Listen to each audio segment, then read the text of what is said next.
യേശുവിനെ കണ്ടവരും യേശുവിനെ കേട്ടവരും സാക്ഷികളായി മാറണം. ഇതാണ് വചനത്തിൻ്റെ ആത്യന്തിക ലക്ഷ്യം. എൻ്റെ തലവേദന മാറുന്നതും എനിക്ക് രോഗശാന്തി ലഭിക്കുന്നതും വെറും താത്കാലികം. എത്രയോ പേര് ഒരു രോഗശാന്തി ലഭിക്കാതെ ജീവിതത്തിന്റെ അവസാന നിമിഷം വരെ രോഗത്തോടെ മല്ലടിച്ച് അത് ദൈവത്തിന്റെ ഹിതമാണെന്ന് കരുതി കർത്താവിനെ മഹത്വപ്പെടുത്തിക്കൊണ്ട് മരിക്കുന്നു. ഈ വേദന താത്കാലികമാണെന്ന് കരുതി, ഈ രോഗം ഈ ഭൂമിയിൽ മാത്രമാണെന്ന് കരുതി സ്വർഗരാജ്യത്തെ ലക്ഷ്യമാക്കി ജീവിച്ച എത്രയോ വിശുദ്ധർ നമ്മുടെ ഇടയിൽ ഉണ്ടായിട്ടുണ്ട്. നമ്മൾ കരുതുന്നത് പോലെ രോഗശാന്തിയാണ് ദൈവാനുഗ്രഹത്തിന്റെ അടയാളം, അത് മാത്രമാണ് ദൈവാനുഗ്രഹത്തിന്റെ അടയാളം എന്ന് നമ്മൾ വിശ്വസിച്ചാൽ വിശുദ്ധ അൽഫോൻസാമ ഒരു ദൈവാനുഗ്രഹവും ഇല്ലാത്ത വ്യക്തിയായിരുന്നു എന്ന് നമ്മൾ പറയേണ്ടി വരും. വിശുദ്ധ ചെറുപുഷ്പം കൊച്ചു ത്രേസ്യ ഒരു ദൈവാനുഗ്രഹവും ഇല്ലാതിരുന്ന ആളായിരുന്നു എന്ന് നമ്മൾ കരുതണം. അവർ ജീവിതാവസാനത്തോളം വ്രതവിശുദ്ധിയോടെ ജീവിച്ചിട്ടും രോഗശാന്തി മാത്രം അവർക്ക് ലഭിച്ചില്ല. രോഗശാന്തിയോട് അവരുടെ സമീപനം മറ്റൊന്നായിരുന്നു. ദൈവത്തിന്റെ ഹിതം നിറവേറ്റുക, ദൈവത്തിന് സാക്ഷ്യം കൊടുക്കുക, കണ്ട യേശുവിനെ കുറിച്ച് കേട്ട യേശുവിനെ കുറിച്ച് പറയുക, ഇതായിരുന്നു ആത്യന്തികമായ ലക്ഷ്യം. അതുകൊണ്ട് അടയാളങ്ങൾക്ക് അളവിൽ കൂടുതൽ പ്രാധാന്യം കൊടുക്കരുത്. വചനം കൊടുക്കാത്ത, സാക്ഷ്യം കൊടുക്കാത്ത ക്രിസ്ത്യാനി സ്വാർത്ഥനാണ്, സ്വാർത്ഥമതിയായ ക്രിസ്ത്യാനിയാണ്. മറ്റുള്ളവരുടെ മുമ്പിൽ അനുഭവിച്ച രക്ഷയെ കുറിച്ച്, കണ്ട യേശുവിനെ കുറിച്ച്, കേട്ട യേശുവിന്റെ വചനത്തെ കുറിച്ച് സാക്ഷ്യം കൊടുക്കുമ്പോഴാണ് നമ്മുടെ ക്രൈസ്തവ ജീവിതം പരിപൂർണമാകുന്നത്. അതുകൊണ്ട് നമ്മൾ സാക്ഷ്യം കൊടുക്കണം.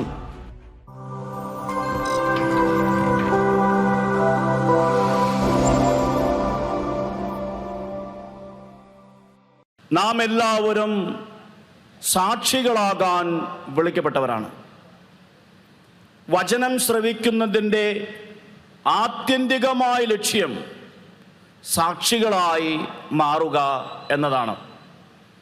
വചനം ശ്രവിക്കുന്നത് പലരും പല ഉദ്ദേശത്തോടു കൂടിയാണ്.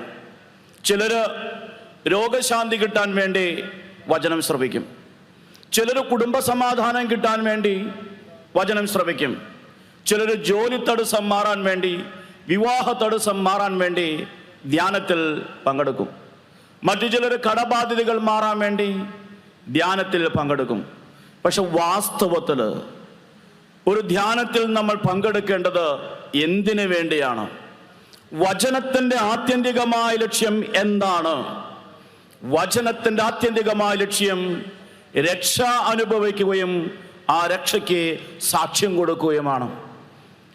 രോഗശാന്തിയും സൗഖ്യവും വിടുതലുമെല്ലാം താത്കാലികമായ നന്മകൾ മാത്രമാണ്, വചനത്തിൻ്റെ ആത്യന്തികമായ ലക്ഷ്യമല്ല.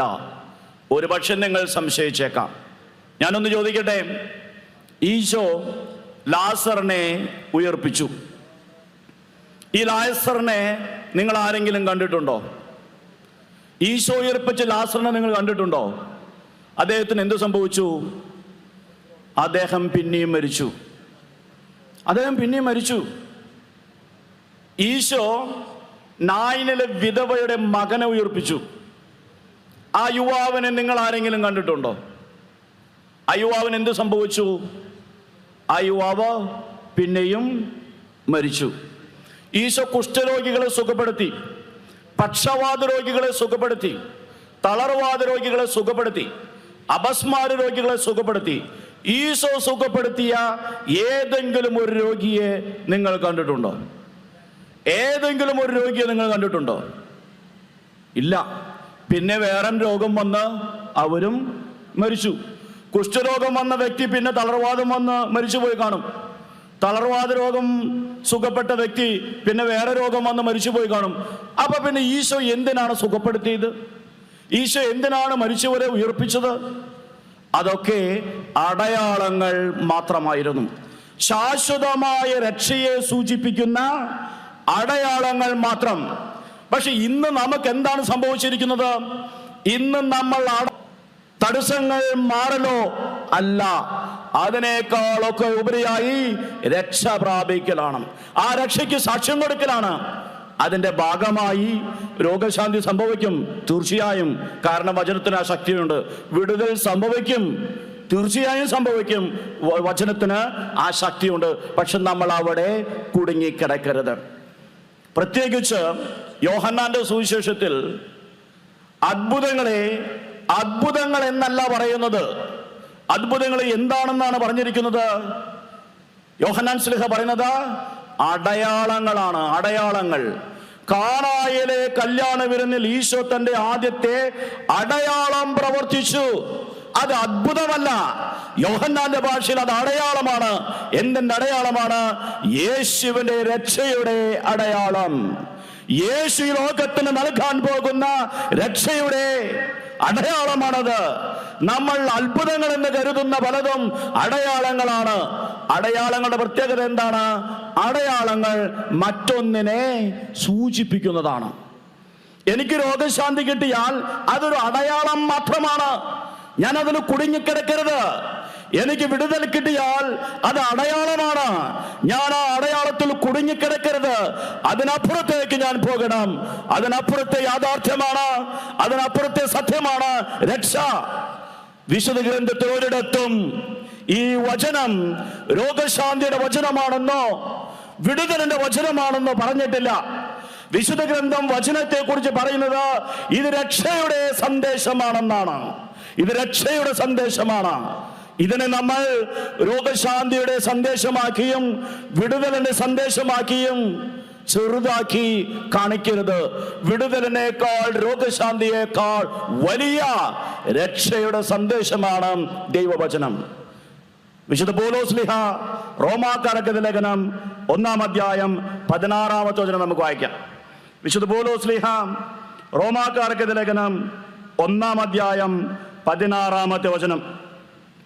സുവിശേഷത്തെ പറ്റി ഞാൻ ലജ്ജിക്കുന്നില്ല, എന്തെന്നാൽ വിശ്വസിക്കുന്ന ഏവർക്കും, ആദ്യം യഹൂദർക്കും പിന്നീട് ഗ്രീക്കുകാർക്കും, അത് രക്ഷയിലേക്ക് നയിക്കുന്ന ദൈവത്തിന്റെ ശക്തിയാണ്. അപ്പോൾ എന്താണ് സുവിശേഷം? രക്ഷയിലേക്ക് നയിക്കുന്ന ദൈവത്തിന്റെ ശക്തി. അങ്ങനെ നമ്മൾ രക്ഷയിലേക്ക് നയിക്കപ്പെടുമ്പോൾ അതിന്റെ ഭാഗമായി രോഗശാന്തി ലഭിക്കാം, അതിന്റെ ഭാഗമായി വിടുതൽ ലഭിക്കാം, അതിന്റെ ഭാഗമായി കുടുംബസമാധാനം ലഭിക്കാം, അതിന്റെ ഭാഗമായി പല അടയാളങ്ങളും സംഭവിക്കാം. പക്ഷേ ഈ അടയാളങ്ങളിൽ നമ്മൾ കുടുങ്ങിക്കിടക്കരുത്. അടയാളത്തിന്റെ അപ്പുറത്തേക്ക് നാം പോകണം.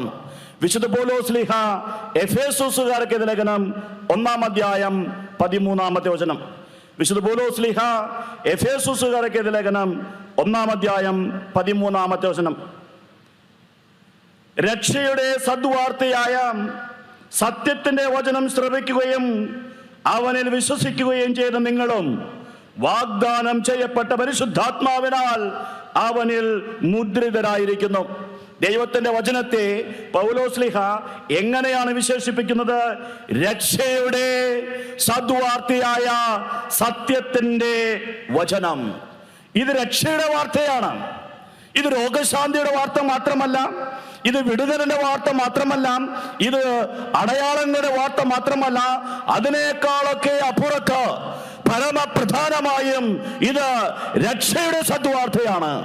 അതുകൊണ്ട് പ്രിയപ്പെട്ടവരെ, സുവിശേഷ ശ്രവണം വഴി, ധ്യാനം വഴി, ദൈവവചന ശുശ്രൂഷ വഴി നമ്മൾ ഓരോരുത്തരും ലക്ഷ്യം വെക്കേണ്ടത് രക്ഷയാണ്. ആ രക്ഷയ്ക്ക് നമ്മൾ സാക്ഷ്യം കൊടുക്കുകയും വേണം. അപ്പോൾ ഇന്നത്തെ അവസാന ദിവസം ഈ ക്രൈസ്തവ സാക്ഷ്യത്തെക്കുറിച്ച് നമുക്ക് ചിന്തിക്കാം. യേശുവിനെ കണ്ടവർ, യേശുവിനെ കേട്ടവർ, രക്ഷ അനുഭവിച്ചവർ യേശുവിന് സാക്ഷ്യം കൊടുക്കണം. ആരാണ് സാക്ഷി? ആരാണ് സാക്ഷികൾ? കണ്ടതും കേട്ടതുമായ കാര്യങ്ങൾ ഏറ്റുപറയുന്നവരാണ് സാക്ഷികൾ. ഞാൻ കണ്ട കാര്യം ഞാൻ ഏറ്റുപറയുമ്പോൾ, മറ്റുള്ളവരുടെ മുമ്പിൽ അതിനെക്കുറിച്ച് സംസാരിക്കുമ്പോൾ ഞാൻ സാക്ഷിയായി മാറുന്നു. അപ്പോൾ നമ്മളെല്ലാവരും സാക്ഷികളാണ്. എന്തിനാണ് നമ്മൾ സാക്ഷ്യം നൽകേണ്ടത്? നമ്മൾ അനുഭവിച്ച രക്ഷയ്ക്ക്, രക്ഷകനായ യേശുവിന് നമ്മൾ സാക്ഷ്യം കൊടുക്കണം. കാണാതെ സംസാരിച്ചാൽ അത് തെറ്റാണ്. കണ്ടിട്ട് സംസാരിക്കാതിരുന്നാലും അത് തെറ്റാണ്. ഞാൻ കാണുകയും കേൾക്കുകയും ചെയ്യാതെ ഞാൻ ഏറ്റുപറഞ്ഞാൽ അത് കള്ളസാക്ഷ്യമാകും. ഞാൻ കാണുകയും കേൾക്കുകയും ചെയ്തിട്ടും അതിനെക്കുറിച്ച് ഏറ്റുപറയാതിരുന്നാലോ അതും ഉപേക്ഷയാലുള്ള തെറ്റാണ്, പാപമാണ്. അപ്പോൾ നമ്മൾ കാണണം, നമ്മൾ കേൾക്കണം. കാണുകയും കേൾക്കുകയും ചെയ്താൽ സാക്ഷ്യം കൊടുക്കണം. പൗലോസിന്റെ മാനസാന്തരത്തിന്റെ സമയത്ത് പൗലോസിനോട് അനനിയാസ് പറഞ്ഞ കാര്യങ്ങൾ നമുക്ക് നോക്കാം. പൗലോസിന്റെ മാനസാന്തര സമയത്ത് അനനിയാസ് പൗലോസിനോട് പറഞ്ഞ കുറച്ച് വാക്കുകൾ നമുക്ക് ശ്രദ്ധിക്കാം. അപ്പോസ്തല പ്രവർത്തനങ്ങൾ 22-ാം അധ്യായം 14-15 വചനങ്ങൾ. അപ്പോസ്തല പ്രവർത്തനങ്ങൾ 22-ാം അധ്യായം 14-15 വചനങ്ങൾ. നിങ്ങൾക്കറിയാവുന്നതുപോലെ അപ്പോസ്തല പ്രവർത്തനങ്ങളിൽ 3 പ്രാവശ്യമാണ് പൗലോസിന്റെ മാനസാന്തര കഥ വിവരിക്കപ്പെട്ടിരിക്കുന്നത്. 9-ാം അധ്യായത്തിലും 22-ാമത്തെ അധ്യായത്തിലും 26-ാമത്തെ അധ്യായത്തിലും. 22-ാമത്തെ അധ്യായത്തിൽ പൗലോസിന്റെ മാനസാന്തര കഥ വിവരിക്കുന്നതിനിടയിൽ അനനിയാസ് പൗലോസിനോട് പറഞ്ഞതായി ഇവിടെ രേഖപ്പെടുത്തിയിട്ടുള്ള വാക്കുകളാണ് നമ്മൾ വായിക്കാൻ പോകുന്നത്. 22-ാമത്തെ അധ്യായം 14-15 വചനങ്ങൾ. നമ്മൾ കഴിഞ്ഞ ദിവസങ്ങളിലൊക്കെ ചെയ്തതുപോലെ നമുക്ക് ഒരുമിച്ച് വായിക്കാം. ഈ വചന ശുശ്രൂഷയിൽ കണ്ടും കേട്ടും വായിച്ചും നമുക്ക് പങ്കുചേരാം. വായിക്കാം. അവൻ പറഞ്ഞു എന്ന് പറഞ്ഞാൽ അനനിയാസ് പറഞ്ഞു, നമ്മുടെ പിതാക്കന്മാരുടെ ദൈവത്തിന്റെ ഹിതമറിയാനും നീതിമാനായവനെ ദർശിക്കാനും അവന്റെ അധരത്തിൽ നിന്നുള്ള സ്വരം ശ്രവിക്കാനും നിന്നെ അവിടുന്ന് നിയമിച്ചിരിക്കുന്നു. നീ കാണുകയും കേൾക്കുകയും ചെയ്തതിനെ കുറിച്ച് എല്ലാ മനുഷ്യരുടെയും മുമ്പാകെ നീ അവന് സാക്ഷിയായിരിക്കും. എന്താണ് അനനിയാസ് പറഞ്ഞത്? നമ്മുടെ പൂർവികന്മാരുടെ ദൈവത്തിന്റെ ഹിതമറിയുവാനും നീതിമാനായവനെ ദർശിക്കാനും എന്ന് പറഞ്ഞാൽ ഈശോയെ കാണുവാനും അവന്റെ സ്വരം ശ്രവിക്കുവാനും നിനക്ക് ഭാഗ്യം ലഭിച്ചിരിക്കുന്നു. ഇനി നീ എന്ത് ചെയ്യണം? നീ കാണുകയും കേൾക്കുകയും ചെയ്ത കാര്യങ്ങളെ കുറിച്ച് എല്ലാ മനുഷ്യരുടെയും മുമ്പാകെ അവന് നീ സാക്ഷ്യം കൊടുക്കണം. അപ്പോൾ കണ്ടു കഴിഞ്ഞാൽ, കേട്ടുകഴിഞ്ഞാൽ സാക്ഷ്യം കൊടുക്കണം. കണ്ടതിനെ കുറിച്ച് പറയണം. ഞാൻ യേശുവിനെ കണ്ടെത്തി കഴിഞ്ഞാൽ ആ യേശുവിനെ കുറിച്ച് 10 പേരോട് പറയണം. ഞാൻ ധ്യാനത്തിൽ പങ്കെടുത്ത്, വചന ശുശ്രൂഷയിൽ പങ്കെടുത്ത് എനിക്ക് സൗഖ്യം ലഭിച്ചു, എന്റെ കുടുംബത്തിന് സമാധാനമുണ്ടായി, എന്റെ ആഗ്രഹങ്ങൾ നിറവേറി, ഹല്ലേലൂയ എന്നും പറഞ്ഞ് വീട്ടിൽ ചെന്നിരിക്കരുത്. നിങ്ങൾ കണ്ട യേശുവിനെ കുറിച്ച്, നിങ്ങൾ കേട്ട യേശുവിനെ കുറിച്ച് മറ്റുള്ളവരുടെ മുമ്പിൽ സാക്ഷ്യം കൊടുക്കണം. അതാണ് വചനത്തിന്റെ ആത്യന്തികമായ ലക്ഷ്യം. വചനം കൊടുക്കാത്ത, സാക്ഷ്യം കൊടുക്കാത്ത ക്രിസ്ത്യാനി സ്വാർത്ഥനാണ്, സ്വാർത്ഥമതിയായ ക്രിസ്ത്യാനിയാണ്.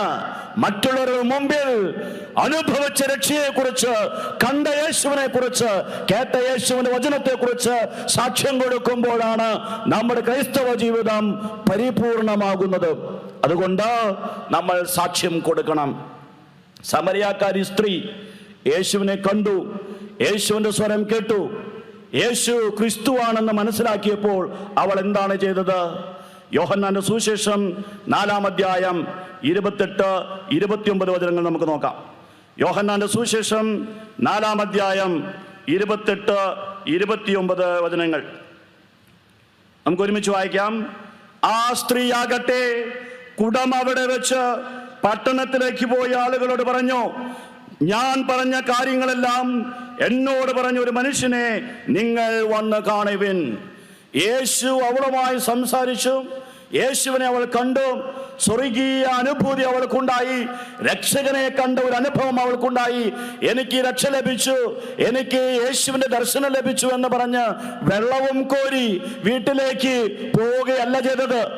ആ കുടം അവിടെ തന്നെ വെച്ച് താൻ അനുഭവിച്ച രക്ഷയെ കുറിച്ച്, താൻ കണ്ട യേശുവിനെ കുറിച്ച് മറ്റുള്ളവരോട് പങ്കുവയ്ക്കാൻ അവൾ ഓടി പട്ടണത്തിലേക്ക് പോയി. അവൾ പറഞ്ഞു, ഞാൻ യേശുവിനെ കണ്ടു. ഞാൻ ചെയ്ത കാര്യങ്ങളെല്ലാം എന്നോട് പറഞ്ഞവനെ ഞാൻ കണ്ടു. നിങ്ങളും വന്ന് കാണുവിൻ, നിങ്ങളും അവന്റെ സ്വരം ശ്രവിക്കുവിൻ. ഇതായിരിക്കണം വചനശ്രൂഷയുടെ അവസാനം നമ്മൾ ചെയ്യേണ്ട കാര്യം. എന്റെ തലവേദന മാറി, ഹല്ലേലൂയ. എന്റെ കടബാധ്യത മാറി, ഹല്ലേലൂയ എന്നും പറഞ്ഞ് വീട്ടിൽ പോയി കുത്തിയിരിക്കരുത്. അതിനുവേണ്ടിയല്ല കർത്താവ് നമ്മെ വിളിച്ചിരിക്കുന്നത്. വചനം കേട്ടാൽ വചനം മറ്റുള്ളവർക്ക് പങ്കുവയ്ക്കണം. കർത്താവിനെ കണ്ടാൽ, രക്ഷ അനുഭവിച്ചാൽ സാക്ഷികളായി നമ്മൾ മാറണം. നമ്മൾ കാണണം, നമ്മൾ കേൾക്കണം, ആ യേശുവിന് നമ്മൾ സാക്ഷ്യം കൊടുക്കണം. അപ്പോസ്തല പ്രവർത്തനങ്ങൾ 4-ാം അധ്യായം 20-ാമത്തെ വചനം നമുക്ക് വായിക്കാം. അപ്പോസ്തല പ്രവർത്തനങ്ങൾ 4-ാം അധ്യായം 20-ാമത്തെ വചനം. ഈ വചനം വായിക്കുന്നതിന് മുമ്പ് ഇതിന്റെ പശ്ചാത്തലം നമുക്കൊന്ന് നോക്കാം. പത്രോസിനെ യോഹന്നാനെയും അധികാരികൾ പിടിച്ച് സംഘത്തിന് മുമ്പിൽ നിർത്തി വിചാരണ ചെയ്യുകയാണ്. കാരണം 3-ാമത്തെ അധ്യായത്തിൽ അവർ സുന്ദര കവാടത്തിനരികിലിരുന്ന മുടന്തനെ സുഖപ്പെടുത്തി. ഇത് കണ്ട് അനേകർ യേശുവിൽ വിശ്വസിച്ചു. ധാരാളം പേർ അവരുടെ അടുത്തേക്ക് വരാൻ തുടങ്ങി. ഇത് കണ്ടപ്പോൾ അധികാരികൾ ഭയപ്പെട്ടു. യഹൂദർക്ക് ഭയമായി. ഒരു പക്ഷേ എല്ലാവരും യേശുവിനെ അനുഗമിക്കാൻ തുടങ്ങിയാലോ എന്ന് കരുതി പത്രോസിനെയും യോഹന്നാനെയും അവർ വിളിച്ചു കൂട്ടി. ആരൊക്കെയാണ്? സാധാരണ സേവകന്മാരോ പൗരന്മാരല്ല, അന്നത്തെ സമൂഹത്തിലെ ഏറ്റവും വലിയ അധികാരികൾ. ആരൊക്കെയാണ് വിളിച്ചു കൂട്ടിയതെന്ന് മനസ്സിലാക്കണമെങ്കിൽ അപ്പോസ്തല പ്രവർത്തനങ്ങൾ 4-ാം അധ്യായം 5-6 വചനങ്ങൾ നമ്മൾ വായിക്കണം. അപ്പോസ്തല പ്രവർത്തനങ്ങൾ 4-ാം അധ്യായം 5-6 വചനങ്ങൾ. പിറ്റേ ദിവസം അധികാരികളും ജനപ്രമാണികളും നിയമജ്ഞരും ജെറൂസലേമിൽ സമ്മേളിച്ചു. പ്രധാന പുരോഹിതൻ അന്നാസും കയ്യഫാസും യോഹന്നാനും അലക്സാണ്ടറും പ്രധാന പുരോഹിതന്റെ കുലത്തിൽപ്പെട്ട എല്ലാവരും അവിടെ ഉണ്ടായിരുന്നു. ഇത്രയും പേരാണ് 2 പാവപ്പെട്ട മുക്കുവരെ, 2 പാവപ്പെട്ട ക്രിസ്തു ശിഷ്യരെ വിളിച്ച് മുമ്പിൽ നിർത്തിയിരിക്കുന്നത്. എന്നിട്ട് വിചാരണയാണ്. അവസാനം പറഞ്ഞു, ഇനി യേശുവിന്റെ നാമത്തിൽ യാതൊന്നും സംസാരിക്കുകയോ പഠിപ്പിക്കുകയോ അരുത്. എന്തായിരുന്നു അവരുടെ മറുപടി? അതാണ് നമ്മൾ വായിക്കാൻ പോകുന്നത്. അപ്പോസ്തല പ്രവർത്തനങ്ങൾ 4-ാം അധ്യായം 20-ാമത്തെ വചനം നമുക്ക് വായിക്കാം. എന്തെന്നാൽ ഞങ്ങൾ കാണുകയും കേൾക്കുകയും ചെയ്ത കാര്യങ്ങളെ കുറിച്ച് സംസാരിക്കാതിരിക്കാൻ ഞങ്ങൾക്ക് സാധ്യമല്ല. ഞങ്ങൾ യേശുവിനെ കണ്ടിട്ടുണ്ട്, ഞങ്ങൾ അവന്റെ അത്ഭുതങ്ങൾ കണ്ടിട്ടുണ്ട്, ഞങ്ങൾ അവന്റെ വചനം കേട്ടിട്ടുണ്ട്.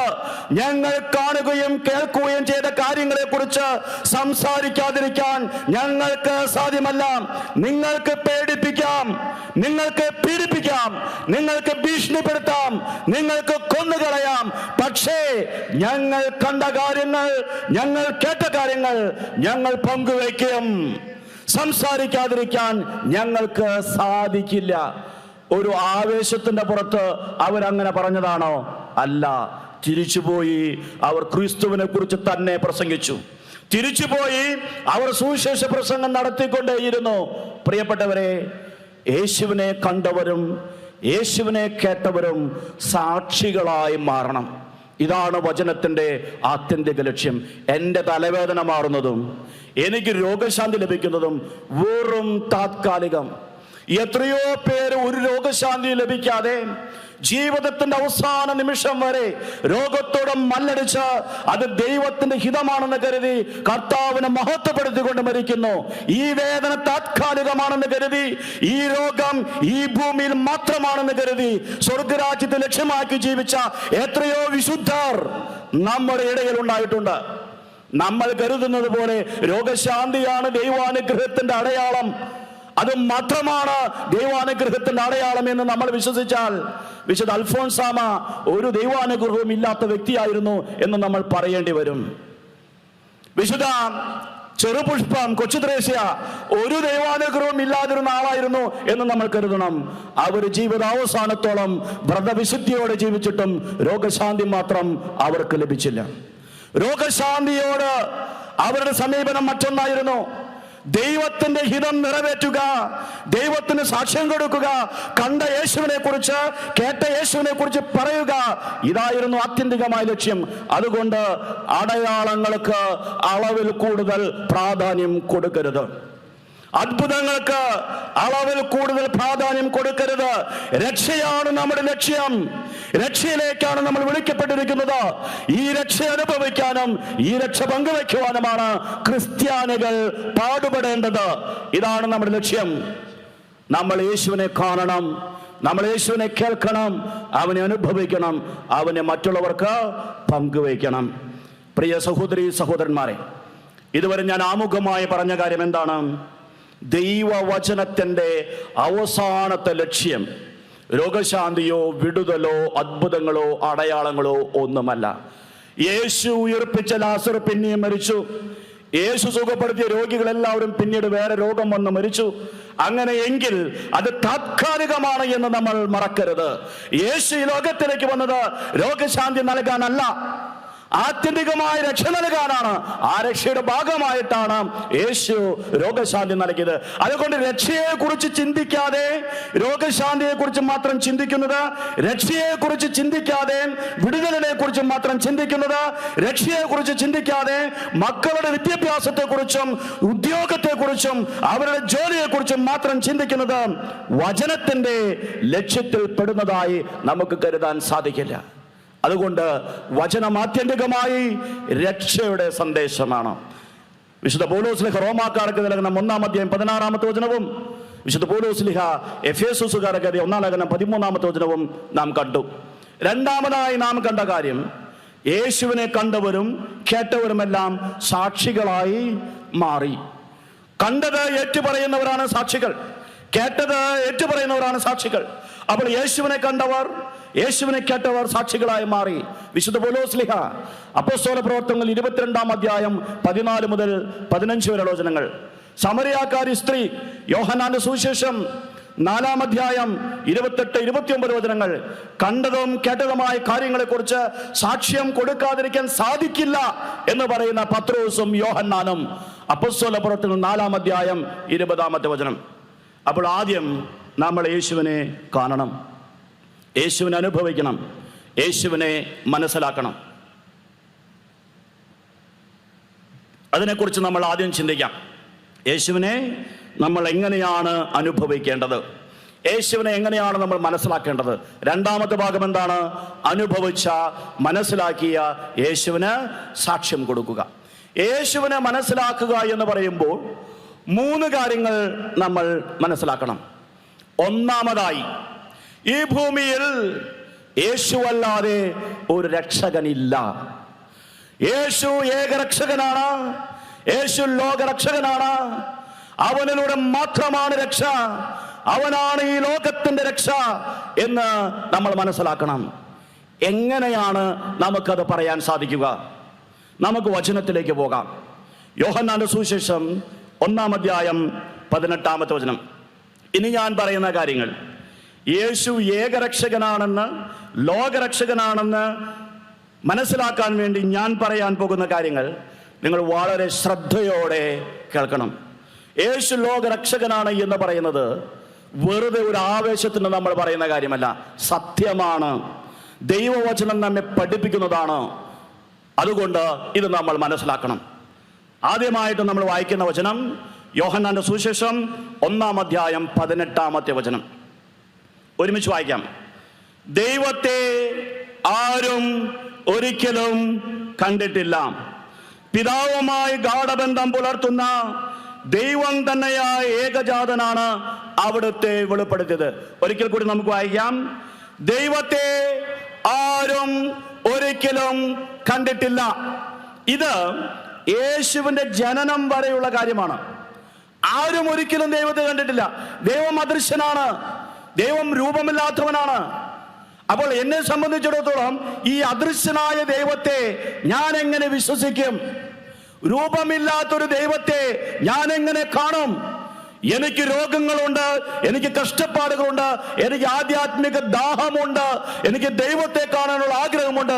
പക്ഷെ ദൈവം മാത്രം കാണപ്പെടുന്നില്ല, ദൈവത്തിന് രൂപമില്ല, ദൈവം അദൃശ്യനാണ്. ഇതെന്ത് കഥയാണ്? ഇതായിരുന്നു മനുഷ്യന്റെ മുഴുവൻ അവസ്ഥ. ആരും ഒരിക്കലും ദൈവത്തെ കണ്ടിട്ടുണ്ടായിരുന്നില്ല. പക്ഷേ ഈശോ എന്ത് ചെയ്തു? ആ വചനത്തിന്റെ അടുത്ത ഭാഗം, പിതാവുമായി ഗാഢബന്ധം പുലർത്തുന്ന ദൈവം തന്നെയായ ഏകജാതനാണ് അവിടുത്തെ വെളിപ്പെടുത്തിയത്. അന്ന് വരെ ആരും കണ്ടിട്ടില്ലാത്ത, അന്ന് വരെ ആരും കേട്ടിട്ടില്ലാത്ത അദൃശ്യനായ ദൈവത്തെ ഈ ലോകത്തിന്, മനുഷ്യവംശത്തിന് ആ ദൈവവുമായി ഗാഢബന്ധം പുലർത്തുന്ന ഏകജാതനായ ക്രിസ്തു ഈശോ വെളിപ്പെടുത്തി. യോഹന്നാന്റെ സുവിശേഷം 5-ാം അധ്യായം 37-ാമത്തെ വചനം നമുക്ക് നോക്കാം. യോഹന്നാന്റെ സുവിശേഷം 5-ാം അധ്യായം 37-ാമത്തെ വചനം. എന്നെ അയച്ച പിതാവ് തന്നെ എന്നെ കുറിച്ച് സാക്ഷ്യപ്പെടുത്തിയിരിക്കുന്നു. അവിടുത്തെ സ്വരം നിങ്ങൾ ഒരിക്കലും കേട്ടിട്ടില്ല, രൂപം കണ്ടിട്ടുമില്ല. ദൈവത്തിന്റെ സ്വരം നിങ്ങൾ കേട്ടിട്ടില്ല, ദൈവത്തിന്റെ രൂപം നിങ്ങൾ കണ്ടിട്ടുമില്ല. ആരാണ് പറയുന്നത്? ഈശോ. യോഹന്നാന്റെ സുവിശേഷം 6-ാം അധ്യായം 46-ാമത്തെ വചനം. യോഹന്നാന്റെ സുവിശേഷം 6-ാം അധ്യായം 46-ാമത്തെ വചനം. എന്റെ ആരെങ്കിലും പിതാവിനെ കണ്ടിട്ടുണ്ട് എന്നല്ല ഇതിനർത്ഥം. ആരും പിതാവിനെ കണ്ടിട്ടില്ല. എന്നിട്ട് ഈശോ പറയുന്നു, ദൈവത്തിൽ നിന്നുള്ളവൻ മാത്രമേ പിതാവിനെ കണ്ടിട്ടുള്ളൂ. ആരാണ് ദൈവത്തിൽ നിന്നുള്ളവൻ? ഈശോ. അപ്പോൾ ആരും ദൈവത്തെ കണ്ടിട്ടില്ല, ആരും ദൈവത്തിന്റെ രൂപം കണ്ടിട്ടില്ല. ഈ അവസ്ഥയിൽ ഈശോ ഈ ലോകത്തിലേക്ക് വരുന്നു. വന്നിട്ട് എന്താണ് പറയുന്നത്? പിതാവായ ദൈവം ഇങ്ങനെയാണ്, പിതാവായ ദൈവത്തിന്റെ രൂപം ഇതാണ്, പിതാവായ ദൈവത്തിന്റെ സ്വഭാവം ഇതാണ്, പിതാവായ ദൈവത്തിന്റെ പ്രത്യേകത ഇതാണെന്ന് ഈശോ ആ പിതാവിൽ നിന്ന് വന്ന് നമുക്ക് കാണിച്ചു തന്നു, നമുക്ക് ബോധ്യപ്പെടുത്തി തന്നു. എന്തുകൊണ്ടാണ് യേശുവിന് അത് സാധിച്ചത്? നമുക്ക് നോക്കാം. യോഹന്നാന്റെ സുവിശേഷം 1-ാം അധ്യായം 1-ാമത്തെ വചനം. യോഹന്നാന്റെ സുവിശേഷം 1-ാം അധ്യായം 1-ാമത്തെ വചനം. ആദിയിൽ വചനമുണ്ടായിരുന്നു, വചനം ദൈവത്തോടു കൂടെയായിരുന്നു, വചനം ദൈവമായിരുന്നു. അപ്പോൾ ഈ വചനം എവിടെയായിരുന്നു? ഈ വചനം എവിടെയായിരുന്നു? ഈ വചനം ദൈവത്തോടു കൂടെയായിരുന്നു. അവിടെ നിന്ന് വചനം മനുഷ്യനായി നമ്മുടെ ഇടയിൽ അവതരിച്ചു. യോഹന്നാന്റെ സുവിശേഷം 1-ാം അധ്യായം 14-ാമത്തെ വചനം. യോഹന്നാന്റെ സുവിശേഷം 1-ാം അധ്യായം 14-ാമത്തെ വചനം. വചനം മാംസമായി നമ്മുടെ ഇടയിൽ വസിച്ചു, അവന്റെ മഹത്വം നമ്മൾ ദർശിച്ചു, കൃപയും സത്യവും നിറഞ്ഞതും പിതാവിന്റെ ഏകജാതന്റേതുമായ മഹത്വം. ഈ വചനം മനുഷ്യനായി അവതരിക്കുന്നതിന് മുമ്പ് എവിടെയായിരുന്നു? ദൈവത്തിന്റെ കൂടെ. ആദിയിൽ വചനമുണ്ടായിരുന്നു, വചനം ദൈവത്തോടു കൂടെയായിരുന്നു. നിങ്ങൾ മറക്കരുത്, ഈ വചനങ്ങൾ തമ്മിലുള്ള ബന്ധം വിട്ടുകളയരുത്. എന്താണ് നമ്മൾ ചിന്തിച്ചു കൊണ്ടിരിക്കുന്നത്? ആരും ഒരിക്കലും ദൈവത്തെ കണ്ടിട്ടുണ്ടായിരുന്നില്ല. എന്നാൽ ദൈവവുമായി ഗാഢബന്ധം പുലർത്തുന്ന ഏകജാതനായ ഈശോ ആ ദൈവത്തെ ഈ ലോകത്തിന് കാണിച്ചു കൊടുത്തു. ഇതിനെയാണ് നമ്മൾ മനസ്സിലാക്കാൻ പരിശ്രമിക്കുന്നത്. ഈശോ പറയുന്നു, നിങ്ങൾ ആരും ദൈവത്തെ കണ്ടിട്ടില്ല, നിങ്ങൾ ആരും ദൈവത്തിന്റെ രൂപം കണ്ടിട്ടില്ല. ആരെങ്കിലും ദൈവത്തെ കണ്ടു എന്നല്ല ഇതിനർത്ഥം. ദൈവത്തിൽ നിന്ന് വന്നവൻ മാത്രമേ ദൈവത്തെ കണ്ടിട്ടുള്ളൂ. അപ്പോൾ ഈ ഈശോ എങ്ങനെയാണ് ദൈവത്തെ നമുക്ക് കാണിച്ചു തന്നത്? ആദിയിൽ വചനമായിരുന്നു, ദൈവത്തോടു കൂടെയായിരുന്നു, പിന്നീട് നമ്മുടെ ഇടയിൽ വസിച്ച് നമുക്ക് ആ ദൈവത്തെ കുറിച്ച് പറഞ്ഞു തന്നു. അപ്പോൾ ഈശോ വന്നത് എവിടെ നിന്നാണ്? ഈശോ വന്നത് എവിടെ നിന്നാണ്? ദൈവത്തിൽ നിന്നും. യോഹന്നാന്റെ സുവിശേഷം 7-ാം അധ്യായം 29-ാമത്തെ വചനം നമുക്ക് നോക്കാം. യോഹന്നാന്റെ സുവിശേഷം 7-ാം അധ്യായം 29-ാമത്തെ വചനം. ഈശോ എവിടെ നിന്നാണ് വന്നതെന്ന് ഈശോ വ്യക്തമാക്കുന്നു. യോഹന്നാന്റെ സുവിശേഷം 7-ാം അധ്യായം 29-ാമത്തെ വചനം. എന്തെന്നാൽ ഞാൻ അവിടുത്തെ അടുക്കൽ നിന്ന് വരുന്നു, അവിടുന്നാണ് എന്നെ അയച്ചത്. ഈശോ എവിടെ നിന്നാണ് വരുന്നത്? അവിടുത്തെ പക്കൽ നിന്ന്, ദൈവത്തിൽ നിന്നാണ് വരുന്നത്. ദൈവമാണ് അയച്ചത്. യോഹന്നാന്റെ സുവിശേഷം 17-ാം അധ്യായം 25-ാമത്തെ വചനം. യോഹന്നാന്റെ സുവിശേഷം 17-ാം അധ്യായം 25-ാമത്തെ വചനം. പിതാവേ, ലോകം അങ്ങയെ അറിഞ്ഞിട്ടില്ല, എന്നാൽ ഞാൻ അങ്ങയെ അറിഞ്ഞിരിക്കുന്നു. എന്നെ അവിടുന്നാണ് അയച്ചതെന്ന് ഇവരും അറിഞ്ഞിരിക്കുന്നു. ആരാണ് ഈശോയെ അയച്ചത്? പിതാവ്. യോഹന്നാന്റെ സുവിശേഷം 16-ാം അധ്യായം 28-ാമത്തെ വചനം. യോഹന്നാന്റെ സുവിശേഷം 16-ാം അധ്യായം 28-ാമത്തെ വചനം. ഞാൻ പിതാവിൽ നിന്ന് പുറപ്പെട്ട് ലോകത്തിലേക്ക് വന്നു, ഇപ്പോൾ വീണ്ടും ലോകം വിട്ട പിതാവിന്റെ അടുക്കിലേക്ക് പോകുന്നു. ഞാൻ പിതാവിൽ നിന്ന് പുറപ്പെട്ട് ലോകത്തിലേക്ക് വന്നു, ഇപ്പോൾ വീണ്ടും ലോകത്തു നിന്ന് പുറപ്പെട്ട് പിതാവിലേക്ക് പോകുന്നു. അപ്പോൾ ഈശോ എവിടെ നിന്നാണ് വന്നത്? ഈശോ പിതാവിൽ നിന്നാണ് വന്നത്. ഈശോ പിതാവിൽ നിന്ന് വന്നത് കൊണ്ട്, ഈശോ പിതാവിനോട് കൂടെ ആയിരുന്നത് കൊണ്ട് ഈശോയ്ക്ക് ഈ ലോകത്തിലേക്ക് വന്ന് പിതാവിനെ കുറിച്ച് പറയാൻ സാധിച്ചു. ആദിയിൽ വചനമുണ്ടായിരുന്നു, വചനം ദൈവത്തോടു കൂടെയായിരുന്നു, വചനം ദൈവമായിരുന്നു. ഈശോ അവിടെ നിന്നാണ് വന്നത്. അവിടെ നിന്ന് വന്നിട്ട് അവിടുത്തെ കാര്യങ്ങൾ നമുക്ക് പറഞ്ഞു തന്നു. ഈ ഭൂമിയിൽ ദൈവത്തെക്കുറിച്ച് പറഞ്ഞിട്ടുള്ള അനേകം മനുഷ്യരുണ്ട്. ദൈവത്തിലേക്കുള്ള വഴി കാണിച്ചു തരാമെന്ന് പറഞ്ഞ അനേകം മനുഷ്യരുണ്ട്. അവരുടെ ഇടയിൽ യേശു എങ്ങനെയാണ് പ്രത്യേകതയുള്ളവനാകുന്നത്, യേശു എങ്ങനെയാണ് ഏകരക്ഷകനാകുന്നത്, ലോകരക്ഷകനാകുന്നത്, എന്താണ് യേശുവിനെ അവരിൽ നിന്നും വ്യത്യസ്തനാക്കുന്നത്, ഇതിനെക്കുറിച്ച് ചിന്തിച്ചാൽ നമുക്ക് പറയാൻ സാധിക്കും, യേശു ദൈവത്തിൽ നിന്ന് വന്നു.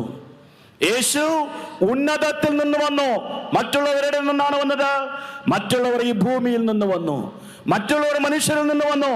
ഈ ഭൂമിയിൽ ദൈവത്തെ കുറിച്ച് സംസാരിച്ച എല്ലാവരും ഈ ഭൂമിയിൽ നിന്ന് വന്നവരാണ്. ഈ ഭൂമിയിൽ ദൈവത്തെ കുറിച്ച് സംസാരിച്ച മറ്റെല്ലാവരും മനുഷ്യരിൽ നിന്ന് വന്നവരാണ്. ഒരുവൻ മാത്രമാണ് ഉന്നതത്തിൽ നിന്ന് വന്നവൻ. ഒരുവൻ മാത്രമാണ് ദൈവത്തിൽ നിന്ന് വന്നവൻ. ഒരുവൻ മാത്രമാണ് ദൈവത്താൽ അയക്കപ്പെട്ടവൻ. എല്ലാവരും മണ്ണിൽ നിന്നും മനുഷ്യരിൽ നിന്നും വന്നു. എന്നാൽ ഈശോ മാത്രം ദൈവത്തിൽ നിന്ന് ഉന്നതത്തിൽ നിന്ന് വന്നു. ഇതാണ് അവന്റെ പ്രത്യേകതയ്ക്ക് കാരണം. ഇതാണ് യേശുവിന്റെ പ്രത്യേക സ്ഥാനത്തിന് കാരണം. യോഹന്നാന്റെ സുവിശേഷം 3-ാം അധ്യായം 31-32 വചനങ്ങൾ നമുക്ക് നോക്കാം. യോഹന്നാന്റെ സുവിശേഷം 3-ാം അധ്യായം 31-32 വചനങ്ങൾ. സ്നാപക യോഹന്നാൻ യേശുവിനെ പരിചയപ്പെടുത്തിക്കൊണ്ട് സംസാരിച്ചപ്പോൾ യേശുവിന്റെ പ്രത്യേകതയെ കുറിച്ച് പറഞ്ഞ വചനങ്ങളാണ് നമ്മൾ വായിക്കാൻ പോകുന്നത്. യോഹന്നാന്റെ സുവിശേഷം 3-ാം അധ്യായം 31-32 വചനങ്ങൾ. ഉന്നതത്തിൽ നിന്ന് വരുന്നവൻ എല്ലാവർക്കും ഉപരിയാണ്. ശ്രദ്ധിക്കണം, ഉന്നതത്തിൽ നിന്ന് വരുന്നവൻ എല്ലാവർക്കും ഉപരിയാണ്. ആരാണ് ഉന്നതത്തിൽ നിന്ന് വരുന്നവൻ? ഈശോ. എന്നിട്ട് യോഹന്നാൻ ശ്ലീഹ പറയുന്നു, ഭൂമിയിൽ നിന്നുള്ളവൻ ഭൂമിയുടേതാണ്. അവൻ ഭൗമിക കാര്യങ്ങൾ സംസാരിക്കുകയും ചെയ്യുന്നു. സ്വർഗത്തിൽ നിന്ന് വരുന്നവൻ എല്ലാവർക്കും ഉപരിയാണ്. അവൻ കാണുകയും കേൾക്കുകയും ചെയ്തതിനെ പറ്റി സാക്ഷ്യപ്പെടുത്തുന്നു. അവൻ എന്തിനെ കുറിച്ചാണ് പറയുന്നത്? പിതാവിനോട് കൂടെ ആയിരുന്നപ്പോൾ കാണുകയും കേൾക്കുകയും ചെയ്ത കാര്യങ്ങളെ കുറിച്ചാണ് അവൻ സംസാരിക്കുന്നത്.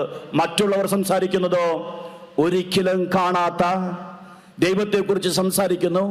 ഒരിക്കലും പോയിട്ടില്ലാത്ത സ്ഥലത്തെക്കുറിച്ച് സംസാരിക്കുന്നു. വന്നിട്ടില്ലാത്ത സ്ഥലത്തെക്കുറിച്ച് സംസാരിക്കുന്നു.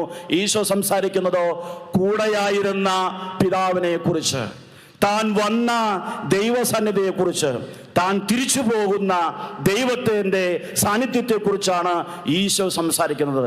ഞാൻ നിങ്ങൾക്ക് ഒരു ചെറിയ ഉദാഹരണം പറഞ്ഞു തരാം.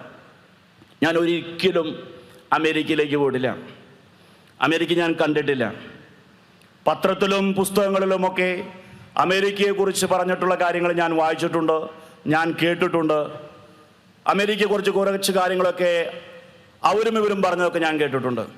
ഞാൻ അമേരിക്കയിലേക്ക് ഒരു വിനോദയാത്ര ക്രമീകരിക്കുകയാണ്. എന്നിട്ട് ഞാൻ നിങ്ങളോട് പറയുകയാണ്, ഞാൻ നിങ്ങളെ അമേരിക്കയിലേക്ക് കൊണ്ടുപോകാം. ഞാൻ അമേരിക്ക കണ്ടിട്ടുണ്ടോ? ഇല്ല, ഞാൻ അമേരിക്ക കണ്ടിട്ടില്ല. ഞാൻ പറയുകയാണ്, എൻ്റെ കയ്യിൽ ഗൂഗിൾ മാപ്പുണ്ട്. ഗൂഗിൾ മാപ്പ് നോക്കി ഞാൻ നിങ്ങളെ അമേരിക്കയിലേക്ക് കൊണ്ടുപോകാം. വേറൊരാൾ നിങ്ങളുടെ അടുത്തേക്ക് വരികയാണ്. അദ്ദേഹം അമേരിക്കയിലാണ് ജനിച്ചു വളർന്നത്.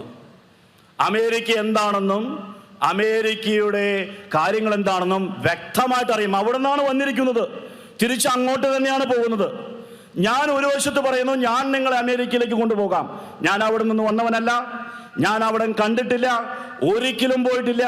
ഞാൻ ഊഹിച്ച് പറയുകയാണ്, നിങ്ങളെയും കൊണ്ട് ഞാൻ അങ്ങോട്ട് പോകാമെന്ന്.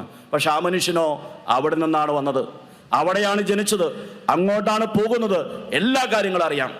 ഇങ്ങനെ ഞങ്ങൾ രണ്ടുപേരും നിങ്ങളുടെ അടുത്ത് വന്ന് ഇങ്ങനെ അമേരിക്കയിലേക്ക് കൊണ്ടുപോകാമെന്ന് പറഞ്ഞാൽ നിങ്ങൾ ആരുടെ കൂടെ ആയിരിക്കും പോവുക? നിങ്ങൾ ആരുടെ കൂടെ ആയിരിക്കും പോവുക?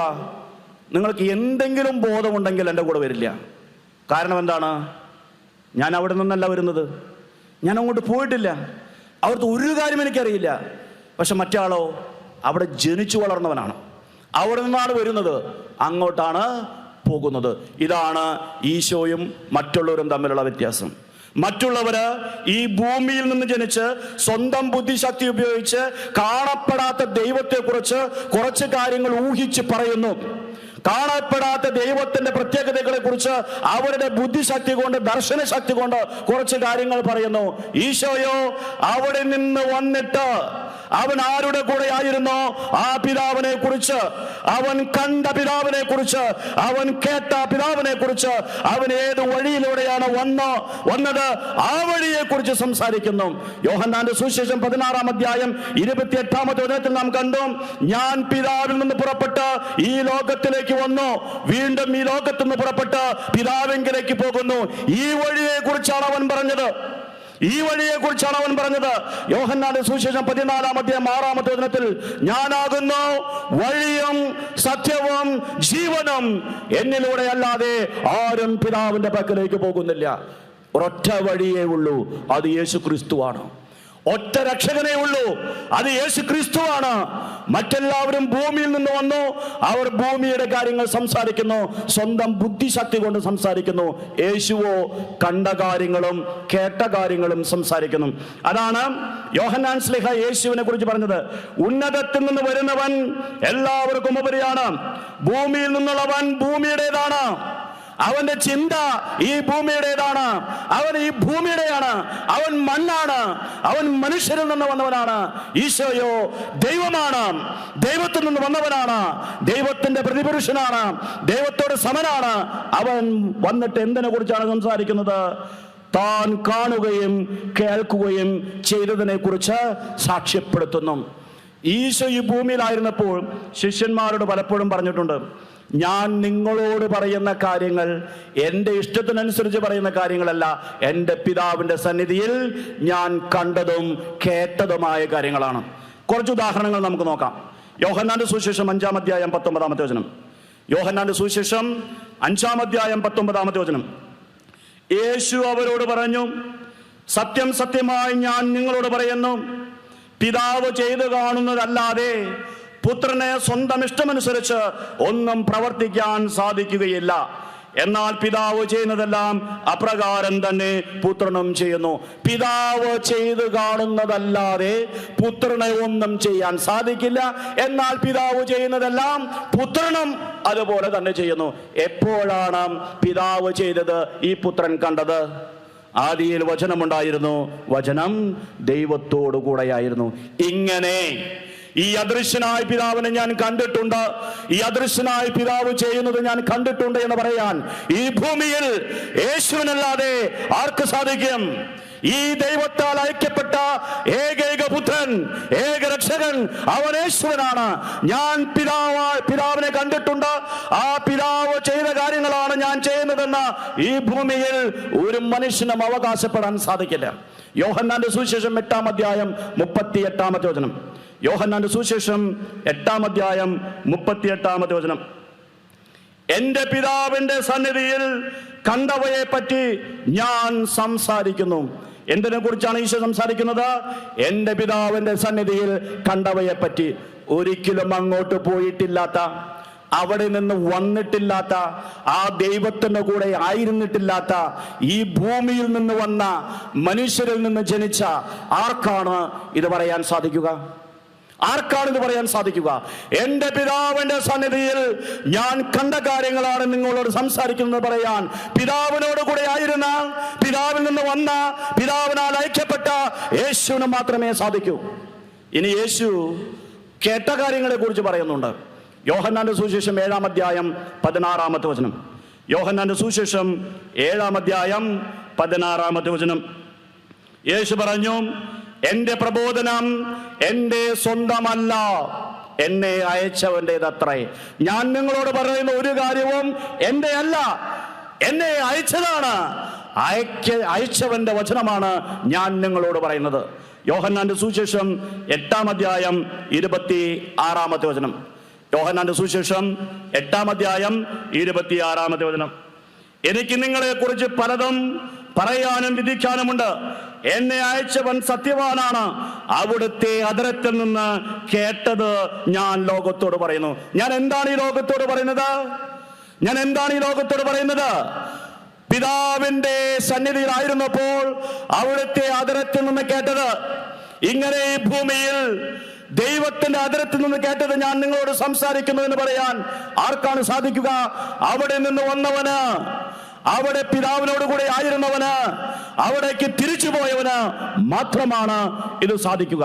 യോഹന്നാന്റെ സുവിശേഷം 8-ാം അധ്യായം 28-ാമത്തെ വചനത്തിൽ ഈശോ വീണ്ടും പറയുന്നു, നിങ്ങൾ മനുഷ്യപുത്രനെ ഉയർത്തി കഴിയുമ്പോൾ ഞാൻ തന്നെയെന്നും ഞാൻ സ്വമേധയാ ഒന്നും പ്രവർത്തിക്കുന്നില്ല, പ്രത്യുത എന്റെ പിതാവ് എന്നെ പഠിപ്പിച്ചതുപോലെ ഇക്കാര്യങ്ങൾ സംസാരിക്കുന്നുവെന്നും നിങ്ങൾ മനസ്സിലാക്കും. ഞാൻ സ്വമേധയാ ഒന്നും പഠിപ്പിക്കുന്നില്ല, എന്റെ പിതാവ് എന്നെ പഠിപ്പിച്ചതുപോലെയാണ് ഞാൻ നിങ്ങളെ പഠിപ്പിക്കുന്നത്. എപ്പോഴാണ് ഈ പിതാവ് ഈ പുത്രനെ പഠിപ്പിച്ചത്? ആദിയിൽ വചനമുണ്ടായിരുന്നു, വചനം ദൈവത്തോടു കൂടിയായിരുന്നു. അപ്പോൾ ഇതുവരെ നാം എന്താണ് മനസ്സിലാക്കിയത്? ഈശോ ഈ ഭൂമിയിലേക്ക് വന്ന് ചെയ്ത കാര്യങ്ങളൊക്കെ പിതാവിന്റെ സന്നിധിയിൽ കണ്ട കാര്യങ്ങളാണ്. യോഹന്നാന്റെ സുവിശേഷം 5-ാം അധ്യായം 19-ാമത്തെ വചനം, യോഹന്നാന്റെ സുവിശേഷം 8-ാം അധ്യായം 38-ാമത്തെ വചനം. ഈശോ ഈ ഭൂമിയിൽ വന്ന് പറഞ്ഞ കാര്യങ്ങളൊക്കെ പിതാവിന്റെ സന്നിധിയിൽ കേട്ട കാര്യങ്ങളാണ്. യോഹന്നാന്റെ സുവിശേഷം 7-ാം അധ്യായം 16-ാമത്തെ വചനം, യോഹന്നാന്റെ സുവിശേഷം 8-ാം അധ്യായം 26-ാമത്തെ വചനം, യോഹന്നാന്റെ സുവിശേഷം 8-ാം അധ്യായം 28-ാമത്തെ വചനം.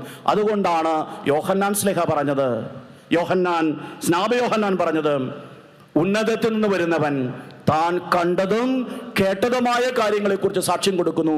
ഈ ഭൂമിയിൽ നിന്ന് വന്നവൻ ഭൂമിയിലെ കാര്യങ്ങൾ സംസാരിക്കുന്നു.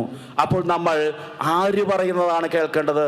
ഒരിക്കലും കണ്ടിട്ടില്ലാത്ത, ഒരിക്കലും പോയിട്ടില്ലാത്ത സ്ഥലത്തെക്കുറിച്ച് ഊഹിച്ച് സംസാരിക്കുന്നവന്റെ വചനം നമ്മൾ കേൾക്കണോ? അതോ അവിടെ നിന്ന് വന്ന് അവിടെ ആയിരുന്ന് അവിടുത്തെ കാര്യങ്ങൾ കണ്ടും കേട്ടും പറയുന്നവനെ നമ്മൾ വിശ്വസിക്കണമോ? അപ്പോൾ ഈശോ പിതാവിനോട് കൂടെ ആയിരുന്നു, പിതാവിനാൽ അയക്കപ്പെട്ടു, ഈ ഭൂമിയിലേക്ക് വന്ന് ആ പിതാവ് ആരാണെന്ന് ഈ ലോകത്തിന് വെളിപ്പെടുത്തി കൊടുത്തു. ആ പിതാവ് പറഞ്ഞ കാര്യങ്ങൾ പറഞ്ഞു കൊടുത്തു, ആ പിതാവ് ചെയ്ത കാര്യങ്ങൾ കാണിച്ചു കൊടുത്തു. അതുകൊണ്ട് ഈശോയ്ക്ക് ധൈര്യപൂർവ്വം പറയാൻ പറ്റി, എന്നെ കാണുന്നവൻ പിതാവിനെ കാണുന്നു. കാരണം എന്താണ്? ഞാൻ അവനാൽ അയക്കപ്പെട്ടവനാണ്, ഞാൻ അവിടെ നിന്നാണ് വരുന്നത്, ഞാൻ അങ്ങോട്ടാണ് തിരിച്ചു പോകുന്നത്. അവൻ ചെയ്ത കാര്യങ്ങളാണ് ഞാൻ ചെയ്യുന്നത്, അവൻ പറഞ്ഞ കാര്യങ്ങളാണ് ഞാൻ നിങ്ങളെ പഠിപ്പിക്കുന്നത്. യോഹന്നാന്റെ സുവിശേഷം 14-ാം അധ്യായം 9-ാമത്തെ വചനം. യോഹന്നാന്റെ സുവിശേഷം 14-ാം അധ്യായം 9-ാമത്തെ വചനം. യേശു പറഞ്ഞു, ഇക്കാലം അത്രയും ഞാൻ നിങ്ങളോടുകൂടെ ആയിരുന്നിട്ടും ഫിലിപ്പോസേ, എന്നെ നീ അറിയുന്നില്ലേ? എന്നെ കാണുന്നവൻ പിതാവിനെ കാണുന്നു, എന്നെ കാണുന്നവൻ പിതാവിനെ കാണുന്നു. ഇപ്പോൾ യോഹന്നാന്റെ സുവിശേഷം 1-ാം അധ്യായം 18-ാമത്തെ വചനത്തിൽ നാം കണ്ട ആ വലിയ പ്രശ്നത്തിന് പരിഹാരമായി. ആ വലിയ പ്രശ്നം എന്തായിരുന്നു? ആരും ഒരിക്കലും ദൈവത്തെ കണ്ടിട്ടില്ല. ആ പ്രശ്നത്തിന് എങ്ങനെയാണ് പരിഹാരമായത്? ഈശോ ഈ ലോകത്തിലേക്ക് വന്നു, ഈശോ ദൈവത്തിൽ അയക്കപ്പെട്ടു, ഈ ലോകത്തിലേക്ക് വന്ന് ആ ദൈവത്തെ കുറിച്ച് സംസാരിച്ചു, ആ ദൈവം പറഞ്ഞ കാര്യങ്ങളൊക്കെ പഠിപ്പിച്ചു, ആ ദൈവസന്നിധിയിലായിരുന്ന കണ്ട കാര്യങ്ങളൊക്കെ കാണിച്ചു കൊടുത്തു.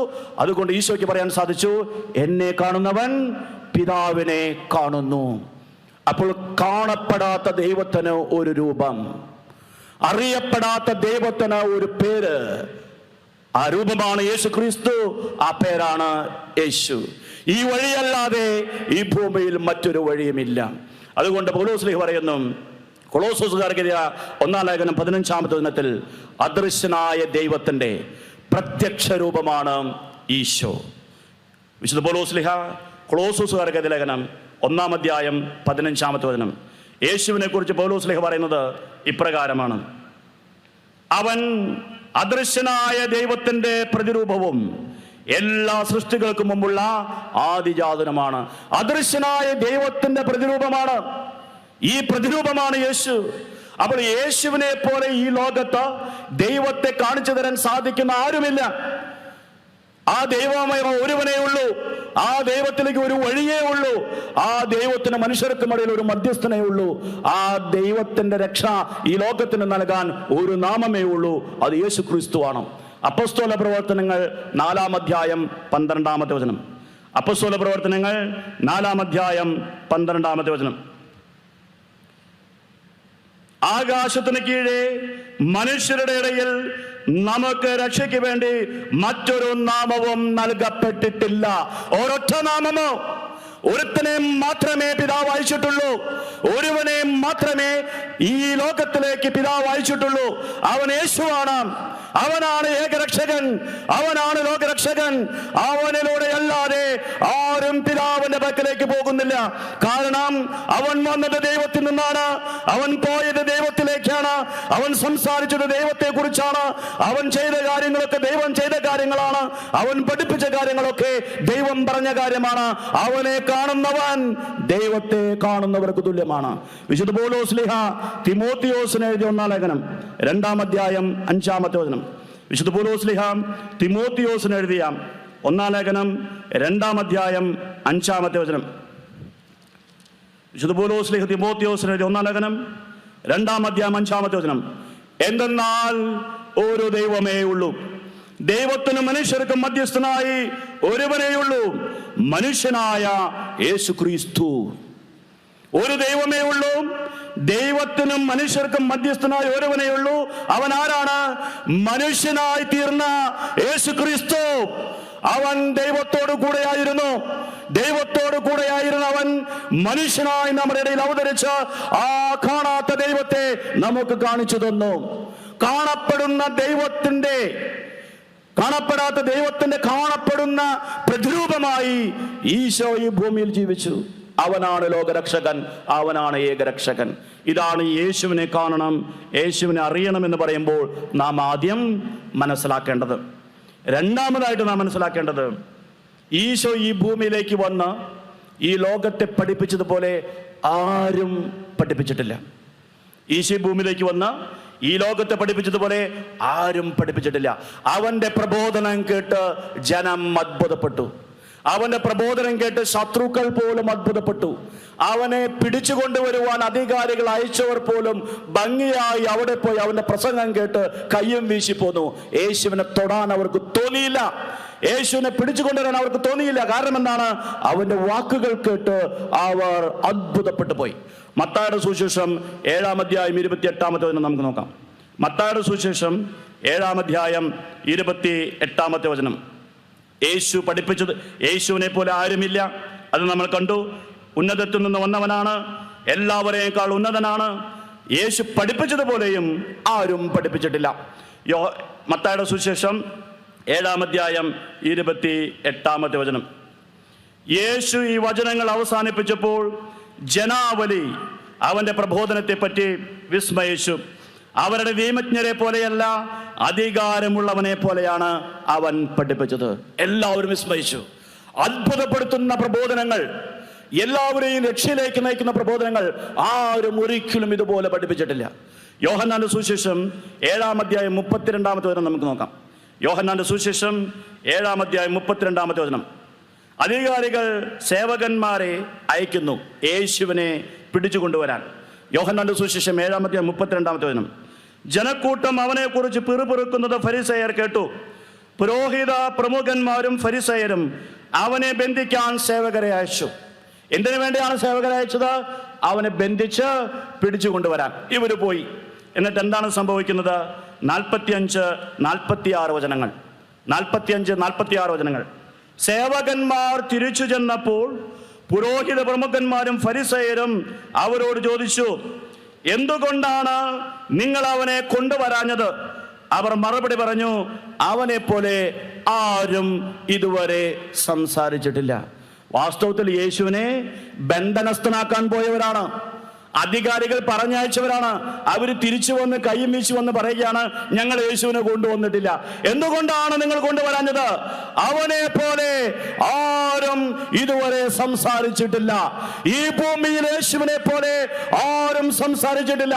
ഈ ലോകത്തിന്റെ വിജ്ഞാനത്തെ തകിടം മറിക്കുന്ന, ഈ ലോകത്തിന്റെ ആലോചനകളെ വെല്ലുവിളിക്കുന്ന, മനുഷ്യന്റെ രീതികളെ മാറ്റിമറിക്കുന്ന അത്ഭുതകരമായ പ്രബോധനം കൊണ്ട് ഈ ലോകത്തെ വഴി നടത്തിക്കൊണ്ടിരിക്കുന്ന ലോകരക്ഷകനാണ് ഈശോ.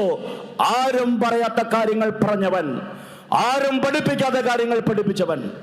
ഈശോ പറഞ്ഞ കുറച്ച് കാര്യങ്ങൾ ശ്രദ്ധിച്ചു കഴിഞ്ഞാൽ അതിന്റെ ആഴം നമുക്ക് മനസ്സിലാകും. മത്തായിയുടെ സുവിശേഷം 5-ാം അധ്യായം 3-ാമത്തെ വചനം. മത്തായിയുടെ സുവിശേഷം 5-ാം അധ്യായം 3-ാമത്തെ വചനം. മലമുകളിലെ പ്രസംഗത്തിന്റെ ഭാഗമായി ഈശോ പഠിപ്പിച്ചൊരു കാര്യം, ആത്മാവിൽ ദരിദ്രരായവർ ഭാഗ്യവാന്മാർ. ആത്മാവിൽ ദരിദ്രരായവർ ഭാഗ്യവാന്മാർ. ലൂക്കായുടെ സുവിശേഷം 6-ാം അധ്യായം 20-ാമത്തെ വചനം നോക്കുകയാണെങ്കിൽ ആത്മാവിൽ ദരിദ്രൻ എന്നല്ല ഈശോ പറയുന്നത്. തന്റെ മുമ്പിലിരിക്കുന്ന ശിഷ്യന്മാരെ നോക്കിക്കൊണ്ട് അവരുടെ മുഖത്ത് നോക്കി പറയുകയാണ്, ദരിദ്രരെ നിങ്ങൾ ഭാഗ്യവാന്മാർ. ഇന്നത് കേൾക്കുമ്പോൾ നമുക്കൊരു ഞെട്ടലും ഒരു അത്ഭുതവും തോന്നുന്നില്ല. കാരണം എന്താണ്? നാളുകളായി നമ്മൾ കേട്ടുകൊണ്ടിരിക്കുന്നു. പക്ഷെ യേശു ആരോടാണ് ഇത് പറഞ്ഞത്? യേശു ആരോടാണ് ഇത് പറഞ്ഞത്? ദാരിദ്ര്യം ശാപമാണെന്ന് കരുതിയ അന്നത്തെ സമൂഹത്തോട്, സമ്പത്ത് ദൈവാനുഗ്രഹത്തിന്റെ അടയാളമായും ദാരിദ്ര്യം ദൈവശാപത്തിന്റെ അടയാളമായും കരുതിയിരുന്ന ജനക്കൂട്ടത്തെ നോക്കി, ദരിദ്രർ ശപിക്കപ്പെട്ടവരാണെന്ന് വിശ്വസിച്ചിരുന്ന ജനക്കൂട്ടത്തെ നോക്കി യേശു പറയുകയാണ്, ദരിദ്രർ ഭാഗ്യവാന്മാർ. ദാരിദ്ര്യം ഭാഗ്യമാണ്. മനുഷ്യർക്ക് ചിന്തിക്കാൻ സാധിക്കാത്ത കാര്യം, മനുഷ്യരുടെ ചിന്തകളെ മാറ്റിമറിക്കുന്ന പ്രബോധനം, ലോകത്തിന്റെ രീതികളെ വെല്ലുവിളിക്കുന്ന പ്രബോധനം. ഈ ലോകം എന്താണ് സാധാരണ രീതിയിൽ പഠിപ്പിക്കുന്നത്? എല്ലാവരെയേക്കാൾ മുമ്പിലാകണമെങ്കിൽ എല്ലാവരെയും തോൽപ്പിക്കണം, എല്ലാവരെയും പിന്നിലാക്കണം. അങ്ങനെയാണ് മുന്നിലാകേണ്ടത്. ഈ ലോകത്തിന്റെ വിജ്ഞാനമാണത്. പക്ഷെ ഈശോ എന്താണ് പഠിപ്പിക്കുന്നത്? മർക്കോസിന്റെ സുവിശേഷം 10-ാം അധ്യായം 43-ാമത്തെ വചനം. മർക്കോസിന്റെ സുവിശേഷം 10-ാം അധ്യായം 43-ാമത്തെ വചനം. ലോകത്തിന്റെ ചിന്താധാരകളെ വെല്ലുവിളിക്കുന്ന, ലോകത്തിന്റെ ചിന്താധാരകളെ മാറ്റിമറിക്കുന്ന യേശുവിന്റെ പ്രബോധനം. മർക്കോസിന്റെ സുവിശേഷം 10-ാം അധ്യായം 43-ാമത്തെ വചനം. എന്നാൽ നിങ്ങളുടെ ഇടയിൽ അങ്ങനെയാകരുത്. നിങ്ങളിൽ വലിയവനാകാൻ ആഗ്രഹിക്കുന്നവൻ നിങ്ങളുടെ ശുശ്രൂഷകനായിരിക്കണം. നിങ്ങളിൽ വലിയവനാകാൻ ആഗ്രഹിക്കുന്നവർ എല്ലാവരെയും തോൽപ്പിക്കണമെന്ന ഈ ലോകത്തിന്റെ ചിന്താഗതിയെ വെല്ലുവിളിച്ചുകൊണ്ട് സർവശക്തനായ ഈശോ, ലോകരക്ഷകനായ ഈശോ, ഈ ഭൂമിയിൽ ആരും പഠിപ്പിക്കാത്ത കാര്യങ്ങൾ പഠിപ്പിച്ച ഈശോ, ശത്രുക്കളെ പോലും തന്റെ പ്രബോധനം കൊണ്ട് മാറ്റിയ ഈശോ പറയുകയാണ്, നിങ്ങളുടെ ഇടയിൽ വലിയവനാകാൻ ആഗ്രഹിക്കുന്നവൻ എല്ലാവരെയും ശുശ്രൂഷകനായിരിക്കണം. നിങ്ങളുടെ ഇടയിൽ ഒന്നാമനാകാൻ ആഗ്രഹിക്കുന്നവൻ എല്ലാവരുടെയും ദാസനായിരിക്കണം. ഈ ലോകം എന്താണ് പഠിപ്പിക്കുന്നത്? സ്വന്തം കാര്യം നോക്കുക, ജീവനെ സംരക്ഷിക്കുക, ആരോഗ്യത്തെ സംരക്ഷിക്കുക. ഈശോ എന്താണ് പറഞ്ഞത്? ആരെങ്കിലും സ്വന്തം ജീവനെ സംരക്ഷിക്കാൻ പരിശ്രമിച്ചാൽ അവനത് നശിപ്പിക്കും. ആരെങ്കിലും എന്നെ പ്രതി സ്വന്തം ജീവനെ നഷ്ടപ്പെടുത്തിയാൽ അവനത് കണ്ടെത്തും. ഈ ലോകത്തിന് മനസ്സിലാകാത്തൊരു ഭാഷ, ഈ ലോകത്തിന് ഉൾക്കൊള്ളാൻ സാധിക്കാത്ത ഒരു പുതിയ ചിന്ത. ലൂക്കായുടെ സുവിശേഷം 9-ാം അധ്യായം 24-ാമത്തെ വചനം. ലൂക്കായുടെ സുവിശേഷം 9-ാം അധ്യായം 24-ാമത്തെ വചനം. ഈ ലോകത്തിന്റെ രീതികളെ വെല്ലുവിളിച്ചും മാറ്റിമറച്ചും ചിന്താരീതികളെ മറ്റൊരു വഴിയിലേക്ക് തിരിച്ചുവിട്ടും ഈശോ പറയുന്നു, സ്വന്തം ജീവൻ രക്ഷിക്കാൻ ആഗ്രഹിക്കുന്നവൻ അത് നഷ്ടപ്പെടുത്തും. എന്നെ പ്രതി സ്വജീവൻ നഷ്ടപ്പെടുത്തുന്നവൻ അതിനെ രക്ഷിക്കും. ആർക്കാണിത് മനസ്സിലാക്കാൻ സാധിക്കുക? ദൈവരാജ്യത്തെ പ്രതി സഹിക്കുമ്പോൾ, ദൈവരാജ്യത്തെ പ്രതി നാണം കെടുമ്പോൾ, ദൈവരാജ്യത്തെ പ്രതി പീഡനം ഏൽക്കുമ്പോൾ, ദൈവരാജ്യത്തെ പ്രതി അവമാനങ്ങൾ ഏറ്റെടുക്കുമ്പോൾ ഇത് ഭാഗ്യമാണെന്നും ഇത് രക്ഷാദായകമാണെന്നും ചിന്തിക്കാൻ പഠിപ്പിച്ചവൻ ഈ ലോകത്തിൽ ഒരുവൻ മാത്രമാണ്. മറ്റുള്ളവർക്ക് വേണ്ടി ത്യാഗങ്ങൾ ഏറ്റെടുക്കാൻ, മറ്റുള്ളവരെ പ്രതി സഹിക്കാൻ ഈ ലോകത്തെ പഠിപ്പിച്ച ഒരുവൻ യേശുവാണ്. ഈ ലോകം നമ്മെ എന്താണ് പഠിപ്പിക്കുന്നത്? സമ്പാദിച്ചു കൂട്ടുക, ആവശ്യത്തിലും കൂടുതലും സമ്പാദിക്കുക, ആ സമ്പത്തിൽ ആനന്ദിക്കുക. എന്നാൽ ഈശോ എന്താണ് പറയുന്നത്? നിന്റെ സമ്പത്ത് വിറ്റ് ദരിദ്രർക്ക് കൊടുക്കുക, അപ്പോൾ സ്വർഗരാജ്യത്തിൽ നിനക്ക് നിക്ഷേപമുണ്ടാകും. വായിക്കുമ്പോൾ ശരീരത്തിൽ വിറയലുണ്ടാകുന്നുണ്ടോ? ധൈര്യത്തോടെ നിങ്ങൾക്കിത് വായിക്കാൻ സാധിക്കുന്നുണ്ടോ? അതോ നോവലിലെ ചില വാചകങ്ങൾ വായിച്ചു വിടുന്ന ലാഘവത്തോടെ വായിച്ചു വിടുകയാണോ? ഈ വചനങ്ങൾ വായിക്കുമ്പോൾ എൻ്റെ ഉള്ളിൽ പിടയ്ക്കുകയാണോ?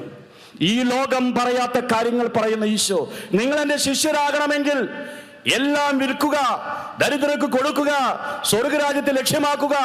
ഇത് കേൾക്കുമ്പോൾ നിങ്ങൾക്കൊരു ചലനവും തോന്നുന്നില്ലേ? ഈ ലോകത്തിൽ നിന്നും വ്യത്യസ്തമായൊരു പഠനം. ലൂക്കായുടെ സുവിശേഷം 18-ാം അധ്യായം 22-ാമത്തെ വചനം. ലൂക്കായുടെ സുവിശേഷം 18-ാം അധ്യായം 22-ാമത്തെ വചനം. ധനികനായ യുവാവിനോട് യേശു പറഞ്ഞ വചനമാണ് നമ്മൾ വായിക്കാൻ പോകുന്നത്. നിനക്കുള്ളതെല്ലാം വിറ്റ് ദരിദ്രർക്ക് കൊടുക്കുക, അപ്പോൾ സ്വർഗത്തിൽ നിനക്ക് നിക്ഷേപമുണ്ടാകും. ദരിദ്രരെ നോക്കി പറഞ്ഞു, നിങ്ങൾ ഭാഗ്യവാന്മാരാണ്. എല്ലാവരേക്കാൾ വലിയവരാകാൻ ആഗ്രഹിക്കുന്നവരോട് പറഞ്ഞു, നിങ്ങളെല്ലാവരെയും ശുശ്രൂഷിക്കണം. സ്വന്തം ജീവൻ സംരക്ഷിക്കുന്നവരോട് പറഞ്ഞു, സ്വന്തം ജീവനം നഷ്ടപ്പെടുത്തുക. സമ്പാദിക്കാൻ പരിശ്രമിക്കുന്നവരോട് പറഞ്ഞു, സമ്പത്ത് വിറ്റ് ദരിദ്രർക്ക് കൊടുക്കുക. ഇതുപോലെയുള്ള പ്രബോധനങ്ങൾ കേട്ട് ജനം വിസ്മയിച്ചു, ജനം അത്ഭുതപ്പെട്ടു. അവനെ ബന്ധനസ്ഥനാക്കാൻ പോയവർ പോലും അവനെ തൊടാൻ പോലും സാധിക്കാതെ കയ്യും വീശി അയച്ചവരുടെ അടുത്തേക്ക് തിരിച്ചു ചെന്നിട്ട് പറഞ്ഞു, ഇവനെ പോലെ ആരും സംസാരിച്ചിട്ടില്ല. പ്രിയ ദൈവജനമേ, ഈ ലോകരക്ഷകനായ ഏകരക്ഷകനായ ക്രിസ്തു പഠിപ്പിച്ചതുപോലെ ഈ ഭൂമിയിൽ ആരും പഠിപ്പിച്ചിട്ടില്ല, ഇനിയും ആർക്കും പഠിപ്പിക്കാൻ സാധിക്കുകയുമില്ല.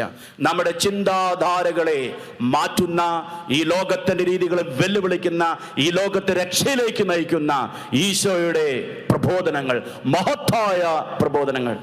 നമുക്ക് എഴുന്നേറ്റ് നിന്ന് ഒരു ഗാനം ആലപിച്ച് നമ്മെ തന്നെ ഒരുക്കാനായി യേശുവാണ് ഏകരക്ഷകനാണ് എന്ന് തിരിച്ചറിയുവാനും തിരിച്ചറിഞ്ഞ് യേശുവിന് സാക്ഷ്യം കൊടുക്കുവാനുള്ള കൃപയ്ക്ക് വേണ്ടി പ്രാർത്ഥിക്കാം. എല്ലാവരും എഴുന്നേറ്റ് നിൽക്കുക. ഇതുവരെ കേട്ട വചനങ്ങളെല്ലാം നമ്മുടെ ഉള്ളിൽ നമുക്ക് സൂക്ഷിക്കാം. സാക്ഷ്യം കൊടുക്കുക എന്നതാണ് ദൈവവചന ശുശ്രൂഷയുടെ ആത്യന്തികമായ ലക്ഷ്യം. കാരണം ദൈവവചനം രോഗശാന്തിയുടെയും വിടുതലെയും അത്ഭുതത്തിൻ്റെയും മാത്രം സന്ദേശമല്ല, ആത്യന്തികമായും പരമപ്രധാനമായും ഇത് രക്ഷയുടെ സന്ദേശമാണ്. ആ രക്ഷ കൈവരിക്കുന്നതിന്റെ ഭാഗമായിട്ടാണ് മറ്റെല്ലാം നമുക്ക് ലഭിക്കുന്നത്. രോഗശാന്തിയും വിടുതലുമെല്ലാം ലഭിച്ചിട്ട് രക്ഷയിലേക്ക് വരാതിരുന്നാൽ ഈ ദൈവവചനത്തിന്റെ ലക്ഷ്യം എന്താണ്? കേരളത്തിൽ അങ്ങോളം ഇങ്ങോളം നടന്ന ദൈവവചന ശുശ്രൂഷകളിൽ എത്രയോ പേരാണ് അത്ഭുതങ്ങൾ കണ്ണിന്റെ മുമ്പിൽ കണ്ടിട്ടുള്ളത്. കേരളത്തിൽ നടന്ന ധ്യാന കേന്ദ്രങ്ങളിൽ ശുശ്രൂഷകളിൽ എത്രയോ പേരാണ് രോഗശാന്തി നേടിയെടുത്തിരിക്കുന്നത്. അവരെവിടെ? രോഗശാന്തി നേടിയവർ ഈ യേശുവിന് സാക്ഷ്യം കൊടുത്തിരുന്നുവെങ്കിൽ ഇന്ന് കേരളം രക്ഷയിലേക്ക് വരുമായിരുന്നില്ലേ? രക്ഷ അനുഭവിക്കാത്ത എത്രയോ പേർ രക്ഷ അറിയുമായിരുന്നു. എന്നാൽ ദൈവവചനത്തിന്റെ ലക്ഷ്യം എന്റെ കുടുംബത്തിന്റെ അഭിവൃദ്ധിയും എന്റെ രോഗശാന്തിയുമാണെന്ന് കരുതി വെച്ചവർ രോഗശാന്തിയും നേടി വീട്ടിൽ പോയി ഹല്ലേലൂയ പറഞ്ഞിരുന്നു. ദൈവം ശക്തനാണെന്ന് പറഞ്ഞു. എന്നാൽ ദൈവവചനത്തിന്റെ ആത്യന്തികമായ ലക്ഷ്യം രക്ഷയെ കുറിച്ച് ധ്യാനിക്കലാണ്. ആ രക്ഷയെ മറ്റുള്ളവർക്ക് പങ്കുവെച്ചു കൊടുക്കലാണ്. അങ്ങനെയെങ്കിൽ ദൈവവചനം കേട്ട ഓരോ മകനും മകളും ദൈവവചനത്തിന് സാക്ഷ്യം കൊടുത്തിരുന്നുവെങ്കിൽ രോഗശാന്തി കിട്ടിയവരും വിടുതൽ ലഭിച്ചവരും അത്ഭുതങ്ങൾ കണ്ടവരും ആ യേശു ക്രിസ്തുവിന് ഏകരക്ഷകന് ലോകരക്ഷകന് സാക്ഷ്യം കൊടുത്തിരുന്നുവെങ്കിൽ ഇന്ന് എത്രയോ പേർ യേശുവിനെ അറിയുമായിരുന്നു. എത്രയോ പേരുടെ അധരങ്ങളിലൂടെ ആ യേശുവിന്റെ നാമം മഹത്വപ്പെടുമായിരുന്നു. പക്ഷേ ദൈവവചനത്തെ എന്റെ കുടുംബത്തിന്റെ കാര്യമാക്കി, എന്റെ സ്വകാര്യ സ്വത്താക്കി നമ്മൾ കാത്തു സൂക്ഷിച്ചു. ഇത് നമ്മുടെ സ്വകാര്യ സ്വത്തല്ല, ഇത് നമ്മുടെ കുടുംബത്തിന് വേണ്ടി നൽകപ്പെട്ടതല്ല, ഇത് ലോകത്തിന്റെ രക്ഷയ്ക്ക് വേണ്ടി നൽകപ്പെട്ടതാണ്. അറിയാൻ എനിക്ക് ഭാഗ്യം ലഭിച്ചിട്ടുണ്ടെങ്കിൽ ഞാൻ സാക്ഷ്യം കൊടുക്കണം. തമ്പുരാന്റെ പക്കലേക്ക് നമുക്ക് കൈകൾ ഉയർത്താം. യേശുവിനെ അറിയാനുള്ള കൃപയ്ക്ക് വേണ്ടി നമുക്ക് പ്രാർത്ഥിക്കാം. യേശുവിനെ കാണാനുള്ള കൃപയ്ക്ക് വേണ്ടി, കേൾക്കാനുള്ള കൃപയ്ക്ക് വേണ്ടി നമുക്ക് പ്രാർത്ഥിക്കാം. കാരണം കണ്ടവനും കേട്ടവനും മിണ്ടാതിരിക്കാൻ സാധിക്കുകയില്ല. യേശുവിനെ അനുഭവിച്ചവന് യേശുവിനെ കുറിച്ച് സംസാരിക്കാതെ കൈകൾ ഉയർത്തി നമുക്ക് സ്തുതിക്കാം. അനുഗ്രഹിക്കണമേ, സാക്ഷികളാക്കി മാറ്റണമേ, പരിശുദ്ധാത്മാവിനെ അയക്കണമേ, ശക്തിപ്പെടുത്തണമേ. രക്ഷകനെ തിരിച്ചറിയാൻ, ലോകരക്ഷകനെ തിരിച്ചറിയാൻ, എല്ലാവരെയും ഉന്നതനായ തിരിച്ചറിയാൻ ഞങ്ങൾക്ക് കൃപ നൽകണമേ. ഈശോയെ, അങ്ങ് മാത്രമാണ് രക്ഷകൻ, അങ്ങിലൂടെ മാത്രമാണ് രക്ഷ, അങ്ങാണ് ഞങ്ങളുടെ വഴി, അങ്ങാണ് സത്യം, അങ്ങാണ് ജീവനെന്ന് നിങ്ങൾ തിരിച്ചറിയുന്നു. യേശുവിനെ കാണുകയും കേൾക്കുകയും വേണം. കണ്ട് കേട്ട് അനുഭവിച്ച് യേശുവിനെ മറ്റുള്ളവർക്ക് പങ്കുവെച്ചു കൊടുക്കണം എന്നതിനെ കുറിച്ചാണ് നമ്മൾ ചിന്തിക്കുന്നത്. ആദ്യത്തെ ഭാഗമായി യേശുവിനെ കാണുക, കേൾക്കുക എന്നതിൽ 3 ഘടകങ്ങളുണ്ട് എന്ന് നമ്മൾ കണ്ടു. ആദ്യമായി നാം കണ്ടത് എന്താണ്? യേശുവിനെ പോലെ ആരുമില്ല. ലോകരക്ഷകനാണ്, ഏകരക്ഷകനാണ്, എല്ലാവരെയും കാൾ ഉന്നതനാണ്. രണ്ടാമതായി നമ്മൾ കണ്ടു, യേശുവിനെ പോലെ ആരും പ്രബോധനങ്ങൾ നൽകിയിട്ടില്ല. അവൻ്റെ പ്രബോധനങ്ങൾ വളരെ ശ്രേഷ്ഠമാണ്. അവൻ്റെ പ്രബോധനങ്ങൾ എല്ലാവരുടെയും പ്രബോധനങ്ങളെക്കാൾ വലുതാണ്. മൂന്നാമതായി നാം കാണാൻ പോകുന്ന കാര്യം അവൻ്റെ പ്രവൃത്തികൾ എല്ലാവരെയും മറികടക്കുന്ന രീതിയിലുള്ള പ്രവർത്തികളാണ്. രക്ഷകനാണ്, ദൈവപുത്രനാണ്, പരിശുദ്ധ തൃത്വത്തിലെ 2ാമത്തെ വ്യക്തിയാണ്. പക്ഷെ ഈ ദൈവം മനുഷ്യരുടെ ഇടയിൽ ജീവിച്ച രീതി നോക്കിക്കഴിഞ്ഞാൽ നമ്മൾ അത്ഭുതപ്പെട്ടു പോകും. എങ്ങനെയാണ് ഒരു ദൈവത്തിന് ഇത്രയും ചെറുതാകാൻ സാധിക്കുക? എങ്ങനെയാണ് ഒരു ദൈവത്തിന് ഇത്രയും മനുഷ്യ മനസ്സിനെ സ്വാധീനിക്കാൻ സാധിക്കുക? എങ്ങനെയാണ് ഒരു ദൈവത്തിന് ഇത്രയും മനുഷ്യരോട് ഇഴുകിച്ചേരാൻ സാധിക്കുക? അത്ഭുതപ്പെടുത്തുന്ന ഈശോ, വിസ്മയിപ്പിക്കുന്ന ഈശോയുടെ ജീവിതം, അതിലേക്ക് നമുക്ക് പോകാം. എങ്ങനെയാണ് ഈശോ ഈ ഭൂമിയിൽ ജീവിച്ചത്? മത്തായിയുടെ സുവിശേഷം 4-ാം അധ്യായം 23-ാമത്തെ വചനം. മത്തായിയുടെ സുവിശേഷം 4-ാം അധ്യായം 23-ാമത്തെ വചനം. അവൻ അവരുടെ സിനഗോഗുകളിൽ പഠിപ്പിച്ചും രാജ്യത്തിന്റെ സുവിശേഷം പ്രസംഗിച്ചും ജനങ്ങളുടെ എല്ലാ രോഗങ്ങളും വ്യാധികളും സുഖപ്പെടുത്തിയും ഗലീല മുഴുവൻ ചുറ്റി സഞ്ചരിച്ചു. ഇതായിരുന്നു അവന്റെ ജീവിത രീതി. ദൈവം ജീവിച്ച രീതിയാണിത്. മനുഷ്യരുടെ ഇടയിൽ ചുറ്റി സഞ്ചരിച്ച് മനുഷ്യരോട് ചേർന്ന് നിന്ന് അവരുടെ വേദനകളും ദുഃഖങ്ങളും മനസ്സിലാക്കി അവരിൽ ഒരുവനായി ദൈവം ജീവിച്ചു. അതിനെക്കുറിച്ചാണ് വചനം പറയുന്നത്. അവൻ അവരുടെ സിനഗോഗുകളിൽ പഠിപ്പിച്ചും രാജ്യത്തിന്റെ സുവിശേഷം പ്രസംഗിച്ചും ജനങ്ങളുടെ എല്ലാ രോഗങ്ങളും വ്യാധികളും സുഖപ്പെടുത്തുകയും ഗലീല മുഴുവൻ ചുറ്റി സഞ്ചരിച്ചു. മത്തായിയുടെ സുവിശേഷം 9-ാം അധ്യായം 35-ാമത്തെ വചനം നമുക്ക് നോക്കാം. മത്തായിയുടെ സുവിശേഷം 9-ാം അധ്യായം 35-ാമത്തെ വചനം. വീണ്ടും അതേ വചനം നമ്മൾ കാണുന്നു. യേശു അവരുടെ സിനഗോഗുകളിൽ പഠിപ്പിച്ചും രാജ്യത്തിൻ്റെ സുവിശേഷം പ്രസംഗിച്ചും എല്ലാ രോഗങ്ങളും വ്യാധികളും സുഖപ്പെടുത്തുകയും എല്ലാ നഗരങ്ങളിലും ഗ്രാമങ്ങളിലും ചുറ്റി സഞ്ചരിച്ചു. ജനങ്ങൾക്കിടയിൽ ചുറ്റി സഞ്ചരിച്ചവൻ, സ്വന്തമായി ഒരു കൂടാരമില്ലാതിരുന്നവൻ, സ്വന്തമായി ഒരു വസതിയില്ലാതിരുന്നവൻ, ദൈവജനത്തിനിടയിൽ ഇറങ്ങി നടന്ന അവരോടൊപ്പമായിരുന്ന അവരിൽ ഒരുവനായി ജീവിച്ച സർവശക്തനായ ലോകരക്ഷകനായ ഈശോ മിശിഹ. മത്തായിയുടെ സുവിശേഷം 11-ാം അധ്യായം 1-ാമത്തെ വചനം. മത്തായിയുടെ സുവിശേഷം 11-ാം അധ്യായം 1-ാമത്തെ വചനം. യേശു 12 ശിഷ്യന്മാർക്കും നിർദ്ദേശങ്ങൾ നൽകിയതിനു ശേഷം അവരുടെ പട്ടണങ്ങളിൽ പഠിപ്പിക്കാനും പ്രസംഗിക്കാനുമായി അവിടെ നിന്ന് പുറപ്പെട്ടു. പട്ടണങ്ങളിലും ഗ്രാമങ്ങളിലും ചുറ്റി സഞ്ചരിക്കുന്ന ഈശോ, ജനമധ്യത്തിൽ ജീവിക്കുന്ന രക്ഷകൻ, ലോകരക്ഷകൻ. ലൂക്കായുടെ സുവിശേഷം 8-ാം അധ്യായം 31-ാമത്തെ വചനം. 1-ാമത്തെ വചനം. ലൂക്കായുടെ സുവിശേഷം 8-ാം അധ്യായം 1-ാമത്തെ വചനം. അതിനുശേഷം യേശു പട്ടണങ്ങളിലും ഗ്രാമങ്ങളിലും ചുറ്റി സഞ്ചരിച്ച് പ്രസംഗിക്കുകയും ദൈവരാജ്യത്തിന്റെ സുവിശേഷം അറിയിക്കുകയും ചെയ്തു. ചുറ്റി സഞ്ചരിച്ചു കൊണ്ടിരിക്കുന്ന ഈശോ നിരന്തരം ദരിദ്രരുടെ ഇടയിൽ, രോഗികളുടെ ഇടയിൽ, പിശാചി ബാധിതരുടെ ഇടയിൽ ചുറ്റി സഞ്ചരിച്ച് ദൈവരാജ്യം പ്രസംഗിച്ചുകൊണ്ട്, ദൈവസ്നേഹം അവർക്ക് കാണിച്ചു കൊടുത്തുകൊണ്ട്, ദൈവം പഠിപ്പിച്ച കാര്യങ്ങൾ പഠിപ്പിച്ചുകൊണ്ട് ചുറ്റി സഞ്ചരിച്ച ഈശോ മിശിഹ മനുഷ്യരുടെ ഇടയിൽ കൂടാരമടിച്ച് വസിച്ച് മനുഷ്യരുടെ ഇടയിൽ സഞ്ചരിച്ച് ദൈവരാജ്യം പ്രസംഗിച്ച ദൈവം. അപ്പസ്തോല പ്രവർത്തനങ്ങൾ 10-ാം അധ്യായം 38-ാമത്തെ വചനം. അപ്പസ്തോല പ്രവർത്തനങ്ങൾ 10-ാം അധ്യായം 38-ാമത്തെ വചനം. പത്രോസ്ലീഹ യേശുവിനെ കൊർണേലിയൂസിന്റെ ഭവനത്തിൽ പരിചയപ്പെടുത്തിക്കൊണ്ട് യേശുവിന്റെ ജീവിത രീതിയെക്കുറിച്ച് ഇപ്രകാരമാണ് പറഞ്ഞത്. അപ്പസ്തോല പ്രവർത്തനങ്ങൾ 10-ാം അധ്യായം 38-ാമത്തെ വചനം. നസ്രായനായ യേശുവിനെ പരിശുദ്ധാത്മാവിനാലും ശക്തിയാലും ദൈവം എങ്ങനെ അഭിഷേകം ചെയ്തുവെന്നും അവനെ പ്രകാരം നന്മ പ്രവർത്തിച്ചുകൊണ്ടും പിശാചിനാൽ പീഡിപ്പിക്കപ്പെട്ടവരെ സുഖപ്പെടുത്തിക്കൊണ്ടും ചുറ്റി സഞ്ചരിച്ചുവെന്നും നിങ്ങൾക്കറിയാം. ഇപ്പോൾ നമ്മൾ കണ്ട വചനങ്ങളോ ഏതൊക്കെയാണ്? മത്തായിയുടെ സുവിശേഷം 4-ാം അധ്യായം 23-ാമത്തെ വചനം, മത്തായിയുടെ സുവിശേഷം 9-ാം അധ്യായം 35-ാമത്തെ വചനം, മത്തായിയുടെ സുവിശേഷം 11-ാം അധ്യായം 1-ാമത്തെ വചനം, ലൂക്കായുടെ സുവിശേഷം 8-ാം അധ്യായം 1-ാമത്തെ വചനം, അപ്പോസ്തലപ്രവർത്തനം 10-ാം അധ്യായം 38-ാമത്തെ വചനം. ഈ വചനങ്ങളൊക്കെ എന്താണ് പറയുന്നത്?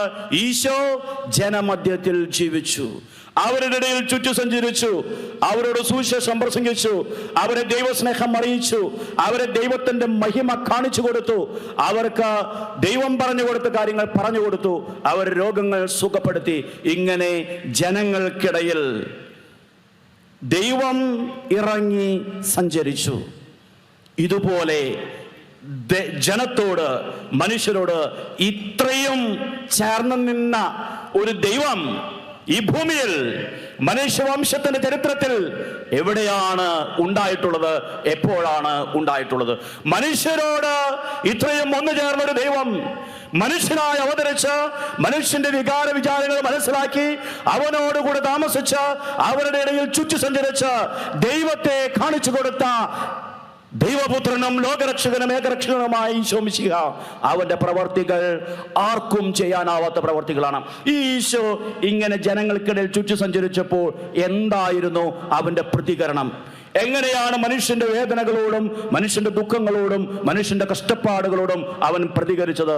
മത്തായിയുടെ സുവിശേഷം 9-ാം അധ്യായം 36-ാമത്തെ വചനം.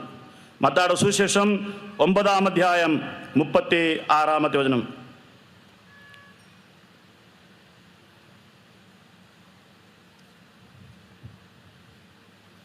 മത്തായിയുടെ സുവിശേഷം 9-ാം അധ്യായം 36-ാമത്തെ വചനം നമുക്ക് വായിക്കാം. ജനക്കൂട്ടങ്ങളെ കണ്ടപ്പോൾ യേശുവിന് അവരുടെ മേൽ അനുകമ്പ തോന്നി. അവർ ഇടയനില്ലാത്ത ആടുകളെ പോലെ പരിഭ്രാന്തരും നിസ്സഹായരുമായിരുന്നു. ഇങ്ങനെ ജനമധ്യത്തിൽ ചുറ്റി സഞ്ചരിച്ച ഈശോയ്ക്ക് ജനക്കൂട്ടത്തെ കണ്ടപ്പോൾ അവരോട് അനുകമ്പ തോന്നി. കാരണം എന്താണ്? അവർ ഇടയില്ലാത്ത ആടുകളെ പോലെയായിരുന്നു. അവർ പരിഭ്രാന്തരും നിസ്സഹായരുമായിരുന്നു. അവരുടെ വേദന അവന്റെ ഹൃദയത്തെ ചലിപ്പിച്ചു. അവരുടെ ദുഃഖങ്ങൾ, അവരുടെ കഷ്ടപ്പാടുകൾ അവന്റെ ഹൃദയത്തെ ചലിപ്പിച്ചു. അവന്റെ ഹൃദയം അനുകമ്പ കൊണ്ട് നിറഞ്ഞു. ഇവിടെ മലയാളത്തിൽ എഴുതിയിരിക്കുന്നത് അവരുടെ മേൽ അവന് അനുകമ്പ തോന്നി എന്നാണ്. എന്നാൽ വാസ്തവത്തിൽ ഗ്രീക്ക് മൂലഭാഷയിൽ ഇവിടെ ഉപയോഗിച്ചിരിക്കുന്ന വാക്കിന്റെ അർത്ഥം ജനക്കൂട്ടത്തെ കണ്ടപ്പോൾ അവന്റെ ആന്തരിക അവയവങ്ങൾ പിടച്ചു എന്നാണ്. ആന്തരിക അവയവങ്ങൾ എന്ന് പറഞ്ഞാൽ പ്രധാനമായും ഹൃദയം, കരള്, കിഡ്നി. ഈ ആന്തരിക അവയവങ്ങൾ വിറയ്ക്കാൻ തുടങ്ങി, അല്ലെങ്കിൽ പിടയ്ക്കാൻ തുടങ്ങി, ഉള്ളിലേക്ക് വലിയാൻ തുടങ്ങി. ഈ അർത്ഥത്തിലുള്ളൊരു വാക്കാണ് ഗ്രീക്ക് ഭാഷയിൽ ഉപയോഗിച്ചിരിക്കുന്നത്. ആ വാക്ക് വളരെ കഠിനമാണ്. ആ വാക്ക്, ആ ക്രിയാരൂപം വരുന്നത് സ്പ്ലാങ്ക്നോൺ എന്ന് പറയുന്ന ഒരു നാമപദത്തിൽ നിന്നാണ്. ഈ നാമപദത്തിന്റെ അർത്ഥം ആന്തരിക അവയവങ്ങളാണ്. ഈ ആന്തരിക അവയവങ്ങൾ ചലിക്കുക, ആന്തരിക അവയവങ്ങൾ പിടയ്ക്കുക, അല്ലെങ്കിൽ ആന്തരിക അവയവങ്ങൾ ഉൾവലിയുക എന്ന അർത്ഥത്തിൽ വരുന്നൊരു വാക്കാണ് ഗ്രീക്ക് ഭാഷയിൽ ഉപയോഗിച്ചിരിക്കുന്നത്. മലയാളത്തിൽ അത് പറയാൻ പറ്റാത്തത് കൊണ്ട്, അതിനെക്കുറിച്ച് കൂടുതൽ വിശദീകരിക്കാൻ സാധിക്കാത്തത് കൊണ്ട് വളരെ ലളിതമായി ഈശോയ്ക്ക് അനുകമ്പ തോന്നി എന്നാണ് പറഞ്ഞിരിക്കുന്നത്. സ്വന്തം മകൻ മരിക്കുമ്പോൾ ഒരമ്മയ്ക്ക് തോന്നുന്ന ഉള്ളിലെ ആ വികാരം എന്താണ്? സ്വന്തം ഭർത്താവ് മരിക്കുമ്പോൾ ഭാര്യയ്ക്ക് തോന്നുന്ന ഉള്ളിലെ ആ വികാരം എന്താണ്? വെറുതെ കയ്യും കെട്ടി നിൽക്കോ? ഉള്ളു പിടയ്ക്കില്ലേ? ഉള്ളു വിറയ്ക്കില്ലേ? ആന്തരിക അവയവങ്ങൾ അലിഞ്ഞില്ലാതാകുന്നത് പോലെ തോന്നില്ലേ? ആന്തരിക അവയവങ്ങൾ നുറുങ്ങിപ്പോകുന്നതായിട്ട് തോന്നില്ലേ? ഇതാണ് യേശുവിന് പാവപ്പെട്ടവരെ കണ്ടപ്പോൾ, ദരിദ്രരെ കണ്ടപ്പോൾ, രോഗികളെ കണ്ടപ്പോൾ ഉണ്ടായ അനുഭവം. അവന്റെ ആന്തരിക അവയവങ്ങൾ അലിഞ്ഞ് ഇല്ലാതാകുന്ന ഒരവസ്ഥ. ഈ ഒരു വചനഭാഗം വളരെ മനോഹരമായിട്ടാണ് തെലുഗു ഭാഷയിൽ തർജ്ജമ ചെയ്തിരിക്കുന്നത്. നിങ്ങളിൽ ആരെങ്കിലും തെലുഗു സംസാരിക്കുന്നവരും തെലുഗു മനസ്സിലാക്കുന്നവരും ഉണ്ടോ എന്ന് എനിക്കറിയില്ല. ഉണ്ടായാലും ഇല്ലെങ്കിലും എൻ്റെ ഒരു തൃപ്തിക്ക് വേണ്ടി തെലുഗു ഭാഷയിൽ ഈ വചനം എഴുതിയിരിക്കുന്നത് നിങ്ങളോടൊന്ന് പറയാൻ ഞാൻ ആഗ്രഹിക്കുന്നു. బాధలతో మ్రగ్గుతూ నిస్సహాయులై కాపెరిలేని గొర్రెల వలె చెదరియున్న జన సమూహములను చూచి ఆ కరుణామయుని కడుపు తరుగుకొని పోయెను. അവസാനത്തെ വാക്കുകൾ പറയുന്നത് കരുണാമയനായ അവന്റെ ഉദരം അലിഞ്ഞ് ഇല്ലാതായെന്നാണ്. ഏകദേശം ഗ്രീക്ക് മൂലത്തോട് ചേർന്ന് നിൽക്കുന്ന ഒരു പ്രയോഗം. ആന്തരിക അവയവങ്ങൾ അലിഞ്ഞില്ലാതാവുക, ആന്തരിക അവയവങ്ങൾ പിടയ്ക്കുക. ഇതാണ് യേശുവിന് നമ്മെ കാണുമ്പോഴുള്ള അനുഭവം. എൻ്റെ വേദന കാണുമ്പോൾ, എൻ്റെ കണ്ണീര് കാണുമ്പോൾ യേശുവിനുണ്ടാകുന്ന അനുഭവം എന്താണ്? അവൻ്റെ ആന്തരിക അവയവങ്ങൾ അലിഞ്ഞ് ഇല്ലാതാകുന്നത് പോലെ, പിടയ്ക്കുന്നത് പോലെയുള്ള ഒരു അനുഭവം. അപ്പോൾ അനുകമ്പ എന്ന് പറയുന്നത് വെറുതെ വഴിയരികിൽ കാണുന്ന ഒരു ഭിക്ഷക്കാരനെ കാണുമ്പോഴോ ഒരു രോഗിയെ കാണുമ്പോഴോ അയ്യോ പാവമെന്ന് നമുക്ക് തോന്നുന്ന ഒരു തോന്നലല്ല. അതിനേക്കാളൊക്കെ ആഴമേറിയ, അതിനേക്കാളൊക്കെ ശക്തമായ ഒരു വികാരം. ഇതാണ് ഈശോയ്ക്ക് ജനത്തോട് തോന്നിയത്. ഇങ്ങനെ ജനത്തെ കണ്ട്, ജനത്തിന്റെ വേദനകൾ കണ്ട്, അവന്റെ രോഗങ്ങൾ കണ്ട് മനസ്സ് അലിഞ്ഞുപോയ ഏത് ദൈവമാണ് ഈ ഭൂമിയിലുള്ളത്?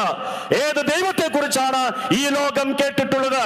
മനുഷ്യന്റെ വേദനകളിൽ സഹതപിക്കുന്ന, അവന്റെ പങ്കപ്പാടുകൾ കണ്ട്, അവന്റെ സഹനങ്ങൾ കണ്ട് ആന്തരിക അവയവങ്ങൾ അലിഞ്ഞില്ലാതാകുമാറ് ഉള്ളുപിടയുന്ന, ഹൃദയമിടിക്കുന്ന കാരുണ്യവാനായ ഈശോയെ പോലെ ഈ ചരിത്രത്തിൽ, ഈ ലോകത്തിൽ ഏത് ദൈവമാണ് ഉണ്ടായിട്ടുള്ളത്? ഒരു ദൈവം ഉണ്ടായിട്ടില്ല, ഒരു ദൈവം ഉണ്ടാകാനും പോകില്ല. ഇതായിരുന്നു അവന്റെ രീതി. മത്തായിയുടെ സുവിശേഷം 14-ാം അധ്യായം 14-ാമത്തെ വചനം നമുക്ക് വായിക്കാം. മത്തായിയുടെ സുവിശേഷം 14-ാം അധ്യായം 14-ാമത്തെ വചനം. മത്തായിയുടെ സുവിശേഷം 14-ാം അധ്യായം 14-ാമത്തെ വചനം. അവൻ കരയ്ക്കിറങ്ങിയപ്പോൾ വലിയ ഒരു ജനക്കൂട്ടത്തെ കണ്ടു. അവന് അവരുടെ മേൽ അനുകമ്പ തോന്നി. ഈശോ യാത്രയിലാണ്, ചുറ്റി സഞ്ചരിച്ചു കൊണ്ടിരിക്കുകയാണ്. ഒരു ദിവസം കരയ്ക്കിറങ്ങി വലിയൊരു ജനക്കൂട്ടം. ആ ജനക്കൂട്ടത്തോട് അവൻ അനുകമ്പ തോന്നി. കാരണം എന്താണ്? അവരിൽ പലരും രോഗികളായിരുന്നു. ഈശോ എന്ത് ചെയ്തു? അവരുടെ ഇടയിലെ രോഗികളെ അവൻ സുഖപ്പെടുത്തി. ഈ അനുകമ്പ എന്ന് പറയുന്നത് എന്താണ്? ഞാൻ ഇതിനു മുമ്പ് പറഞ്ഞ കാര്യം തന്നെയാണ്. അതേ വാക്കാണ് ഇവിടെയും ഉപയോഗിച്ചിരിക്കുന്നത്. വിശക്കുന്ന ജനത്തെ കണ്ടപ്പോൾ ആ വിശപ്പുള്ള മനുഷ്യർക്ക് അനുഭവിക്കുന്ന ഉള്ളിലെ തീ, ഉള്ളിലെ ആദി, ഇത് ഈശോയ്ക്കുണ്ടായി. അവന്റെ ആന്തരിക അവയവങ്ങൾ അലിഞ്ഞ് ഇല്ലാതാകുമാറ് അവൻ അവരുടെ വേദനയിൽ പങ്കുപറ്റി, അവരുടെ അനുകമ്പ തോന്നി. ഉടനെ അവരുടെ മേൽ അനുകമ്പ തോന്നി. അവൻ അവരുടെ രോഗങ്ങളെ സുഖപ്പെടുത്തി. മത്തായിയുടെ സുവിശേഷം 15-ാം അധ്യായം 32-ാമത്തെ വചനം. മത്തായിയുടെ സുവിശേഷം 15-ാം അധ്യായം 32-ാമത്തെ വചനം. യേശു ശിഷ്യന്മാരെ വിളിച്ചു പറഞ്ഞു, ജനക്കൂട്ടത്തോടെ എനിക്ക് അനുകമ്പ തോന്നുന്നു. 3 ദിവസമായി അവർ എന്നോട് കൂടെയാണ്. അവർക്ക് ഭക്ഷിക്കാൻ യാതൊന്നുമില്ല. അവർ വഴിയിൽ തളർന്നു പോകാൻ സാധ്യതയുള്ളതിനാൽ ആഹാരം നൽകാതെ അവരെ പറഞ്ഞയക്കാൻ എനിക്ക് മനസ്സ് വരുന്നില്ല. ആരാണ് ഈ സംസാരിക്കുന്നത്? ലോകരക്ഷകൻ. എന്താണ് പറയുന്നത്? എൻ്റെ മുമ്പിലുള്ള ജനത്തിന് വിശപ്പുണ്ട്. അവരുടെ വിശപ്പ് കണ്ടിട്ട് എനിക്ക് സഹിക്കാൻ പറ്റുന്നില്ല. ഇവരെ ഞാൻ പറഞ്ഞയച്ചാൽ ഇവർ വഴിയിൽ തളർന്നു പോയാലോ? ഇത്രമേൽ മനുഷ്യനെ കരുതുന്ന ഒരു ദൈവത്തെ കുറിച്ച് ലോക ചരിത്രത്തിൽ എവിടെയെങ്കിലും എഴുതപ്പെട്ടിട്ടുണ്ടോ? എവിടെയെങ്കിലും കേട്ടിട്ടുണ്ടോ? ലോകരക്ഷകനായ, ഏകരക്ഷകനായ ഈശോയുടെ അത്ഭുതപ്പെടുത്തുന്ന രീതികളാണിവ. മനുഷ്യന്റെ വേദനകളോട് ക്രിയാത്മകമായി പ്രതികരിക്കുന്ന കാരുണ്യവാനായ ഈശോ. ഈ ഈശോയോട് ചേർന്ന് നിൽക്കാനോ അവന് പകരം വയ്ക്കുവാനോ ഈ ഭൂമിയിൽ ഒരു രക്ഷകനില്ല, ഈ ഭൂമിയിൽ ഒരു ദൈവമില്ല. പ്രിയപ്പെട്ടവരെ, ഉറച്ചു വിശ്വസിക്കുക, ഈശോ ഏകരക്ഷകനാണ്. ഈശോ ലോകരക്ഷകനാണ്. ഇത്രമേൽ മനുഷ്യരോട് ചേർന്ന് നിൽക്കുവാനും, ഇത്രമേൽ മനുഷ്യരെ മനസ്സിലാക്കുവാനും, അവന്റെ കണ്ണീരിന്റെ അർത്ഥം മനസ്സിലാക്കുവാനും, അവനെ സഹായിക്കുവാനും സാധിക്കുന്ന ഒരു ദൈവം ഈ ലോക ചരിത്രത്തിലില്ല. ഈശോ മാത്രമാണ് മനുഷ്യരെ ഇത്രയും സ്നേഹിക്കുന്ന ദൈവം. അവനാണ് ലോകരക്ഷകൻ, അവനാണ് ഏകരക്ഷകൻ. ലൂക്കായുടെ സുവിശേഷം 7-ാം അധ്യായം 12 മുതൽ 14 വരെയുള്ള വചനങ്ങൾ നമുക്ക് നോക്കാം. ലൂക്കായുടെ സുവിശേഷം 7-ാം അധ്യായം 12 മുതൽ 14 വരെയുള്ള വചനങ്ങൾ. അതിനുശേഷം അവൻ നായിൻ എന്ന പട്ടണത്തിലേക്ക് പോയി. ശിഷ്യന്മാരും വലിയ ജനക്കൂട്ടവും അവൻ അനുഗമിച്ചു. നഗര കവാടത്തിനെത്തിയപ്പോൾ ജനക്കൂട്ടം ഒരുവനെ ചിലർ എടുത്തുകൊണ്ടുവരുന്നത് അവൻ കണ്ടു. ഒരു വിധവയുടെ ഏകമകനായിരുന്നവൻ. പട്ടണത്തിൽ നിന്ന് വലിയൊരു ജനക്കൂട്ടവും അവളോടൊപ്പം ഉണ്ടായിരുന്നു. അവളെ കണ്ട് മനസ്സലഞ്ഞ് കർത്താവ് അവളോട് പറഞ്ഞു, സ്ത്രീയെ കരയേണ്ട. അവൻ മുന്നോട്ട് ചെന്ന് ശവമഞ്ചത്തിൽ തൊട്ടു. അത് വഹിച്ചിരുന്നവർ നിന്നു. അപ്പോൾ അവൻ പറഞ്ഞു, യുവാവേ, ഞാൻ നിന്നോട് പറയുന്നു, എഴുന്നേൽക്കുക. ഈശോ സാധാരണ രീതിയിൽ നടന്നു പോകുന്നു. ഒരു പട്ടണത്തിലെത്തി ഈശോ കാണുന്നത് ശവമഞ്ചം വഹിച്ചുകൊണ്ട് കുറച്ചു പേർ പോകുന്നതാണ്. ഈശോ നോക്കിയപ്പോൾ ആ ശവമഞ്ചത്തിന്റെ പിന്നാലെ വിങ്ങി വിങ്ങി കരഞ്ഞ് ഒരു സ്ത്രീ നടക്കുന്നു. അവളുടെ കണ്ണീര് കണ്ടപ്പോൾ ഈശോയ്ക്കുണ്ടായ അനുഭവം എന്താണ്? അനുകമ്പ. ഗ്രീക്ക് ഭാഷയിൽ അനുകമ്പ എന്താണെന്ന് നമ്മൾ കണ്ടു. വിശുദ്ധ ഗ്രന്ഥത്തിൽ അനുകമ്പ എന്താണെന്ന് കണ്ടു. വിങ്ങി വിങ്ങി കരയുന്ന, മകന്റെ വേർപാടിൽ വേദനിക്കുന്ന അമ്മയുടെ ആന്തരിക അവയവങ്ങൾ നുറുങ്ങി ഇല്ലാതാകുന്നത് പോലെ യേശുവിന്റെ ആന്തരിക അവയവങ്ങൾ നുറുങ്ങി ഇല്ലാതായി. ആ അമ്മയുടെ വേദന ഇവൻ തിരിച്ചറിഞ്ഞു. ഇവൻ ഓടിച്ചെന്ന് ആ സ്ത്രീയോട് പറയുകയാണ്, സ്ത്രീയെ, നീ കരയേണ്ട. നിന്റെ കണ്ണീര് എന്റെ ഹൃദയത്തെ ചലിപ്പിക്കുന്നു. നിന്റെ കണ്ണീര് എന്റെ ആന്തരിക അവയവങ്ങളെ നുറുക്കിക്കളയുന്നു. നിന്റെ കണ്ണീര് എന്റെ മനസ്സിനെ വല്ലാതെ പിടിച്ചുലയ്ക്കുന്നു. നീ കരയരുത്. നിന്റെ കണ്ണീര് കണ്ടു നിൽക്കാൻ എനിക്ക് സാധിക്കുന്നില്ല. വെറുതെ പറയുകയല്ല, പിന്നീട് ആ മകനെ ഉയർപ്പിച്ച് അവൾക്ക് കൊടുത്തു. ഒരു വിധവയുടെ കണ്ണീരിന് ഈ ദൈവത്തിന്റെ മുമ്പിലല്ലാതെ ഏത് ദൈവത്തിന്റെ മുമ്പിലാണ് ഇത്രയും വിലയുള്ളത്? ഒരു വിധവയുടെ വേദനയ്ക്ക്, മകനെ നഷ്ടപ്പെട്ട അമ്മയുടെ വേദനയ്ക്ക് ഈ കാരുണ്യവാനായ ഈശോയുടെ മുമ്പിലല്ലാതെ ഏത് ദൈവത്തിന്റെ മുമ്പിലാണ് ഇത്രയും വിലയുള്ളത്? അവളുടെ ഉള്ളു നിറങ്ങിയതുപോലെ അവന്റെ ഉള്ളു നുറങ്ങി. ഇങ്ങനെ പാവപ്പെട്ടവരോടും ദരിദ്രരോടും പാപികളോടും കൂട്ടുചേർന്ന് ജീവിച്ച അവനെ അന്നത്തെ സമൂഹം വിമർശിച്ചു. യഹൂദരും അധികാരികളും അവനെ വിമർശിച്ചു. എന്ത് പറഞ്ഞിട്ടാണ് വിമർശിച്ചത്? നീ പാപികളുടെയും ചുങ്കക്കാരുടെയും കൂട്ടുകാരനാണ്. അത്രയും പാപികളോടും ചുങ്കക്കാരോടും ഇണങ്ങിച്ചേർന്ന് ജീവിച്ച ദൈവത്തിന് അവർ കൊടുത്ത പേരെന്താണ്? നീ പാപികളുടെ കൂട്ടുകാരനാണ്, നീ ചുങ്കക്കാരുടെ കൂട്ടുകാരനാണ്. മത്തായിയുടെ സുവിശേഷം 11-ാം അധ്യായം 19-ാമത്തെ വചനം നമുക്ക് നോക്കാം. മത്തായിയുടെ സുവിശേഷം 11-ാം അധ്യായം 19-ാമത്തെ വചനം. മത്തായിയുടെ സുവിശേഷം 11-ാം അധ്യായം 19-ാമത്തെ വചനം. യേശുവിന്റെ രീതികൾ കണ്ട് ആ രീതികൾ സഹിക്കാതെ, ഇഷ്ടപ്പെടാതെ അന്നത്തെ അധികാരികളും പ്രമുഖന്മാരും പറഞ്ഞ കാര്യമാണ് നമ്മൾ വായിക്കാൻ പോകുന്നത്. അപ്പോൾ അവർ പറയുന്നു, ഇതാ ഭോജനപ്രിയനും വീഞ്ഞുകുടിയനും ചുങ്കക്കാരുടെയും പാപികളുടെയും സ്നേഹിതനുമായ മനുഷ്യൻ. യേശുവിന് അവർ കൊടുത്ത പേരെന്താണ്? ഇവൻ ചുങ്കക്കാരുടെയും പാപികളുടെയും കൂട്ടുകാരാണ്. ഏതെങ്കിലും ഒരു ദിവസം ഒരു ചുങ്കക്കാരന്റെ അടുത്ത് പോയത് കൊണ്ടാണോ അങ്ങനെ പറഞ്ഞത്? ഏതെങ്കിലും ഒരു ദിവസം ഒരു പാപിയോട് സഹവാസം കൂടിയതിന്റെ പേരിലാണോ അങ്ങനെ പറഞ്ഞത്? അല്ല, നിരന്തരം ചുങ്കക്കാരോടും പാപികളോടും ദരിദ്രരോടും അവശരോടും രോഗികളോടും പക്ഷം ചേർന്ന് അവരിൽ ഒരുവനായി ഈ ഭൂമിയിൽ ലോകത്തെ അതിശയിപ്പിച്ചുകൊണ്ട്, ലോകത്തിന്റെ ചിന്താരീതികളെ അത്ഭുതപ്പെടുത്തിക്കൊണ്ട് ഈ ഭൂമിയിൽ മനുഷ്യനായി നടന്നു നീങ്ങിയ കാരുണ്യവാനായ ദൈവത്തിന്റെ രീതിയെ കുറിച്ചാണ് നമ്മൾ ഇവിടെ കാണുന്നത്. മത്തായിയുടെ സുവിശേഷം 9-ാം അധ്യായം 10-11 വചനങ്ങൾ. മത്തായിയുടെ സുവിശേഷം 9-ാം അധ്യായം 10-11 വചനങ്ങൾ. യേശുവിനെ അനുഗമിക്കുന്ന മത്തായിയുടെ വീട്ടിലേക്ക് ഈശോ പോയ സന്ദർഭം. യേശു അവന്റെ ഭവനത്തിൽ ഭക്ഷണത്തിനിരുന്നപ്പോൾ അനേകം ചുങ്കക്കാരും പാപികളും വന്ന് അവനോടും ശിഷ്യന്മാരോടും കൂടെ വന്ന് ഭക്ഷണത്തിനിരുന്നു. യേശു ആരുടെ വീട്ടിലേക്കാണ് പോയിരിക്കുന്നത്? മത്തായിയുടെ വീട്ടിലേക്ക്. അവനൊരു ചുങ്കക്കാരനാണ്. അതുകൂടാതെ ആ പ്രദേശത്തുള്ള അനേകം ചുങ്കക്കാരും വന്ന് അവനോടും ശിഷ്യരോടും കൂടെ ഭക്ഷണത്തിനിരുന്നു. ഫരീസേയർ ഇത് കണ്ട് ശിഷ്യന്മാരോട് ചോദിച്ചു, നിങ്ങളുടെ ഗുരു ചുങ്കക്കാരോടും പാപികളോടും കൂടെ ഭക്ഷിക്കുന്നത് എന്തുകൊണ്ടാണ് നിങ്ങളുടെ ഗുരു ഇങ്ങനെ ചെയ്യുന്നത്?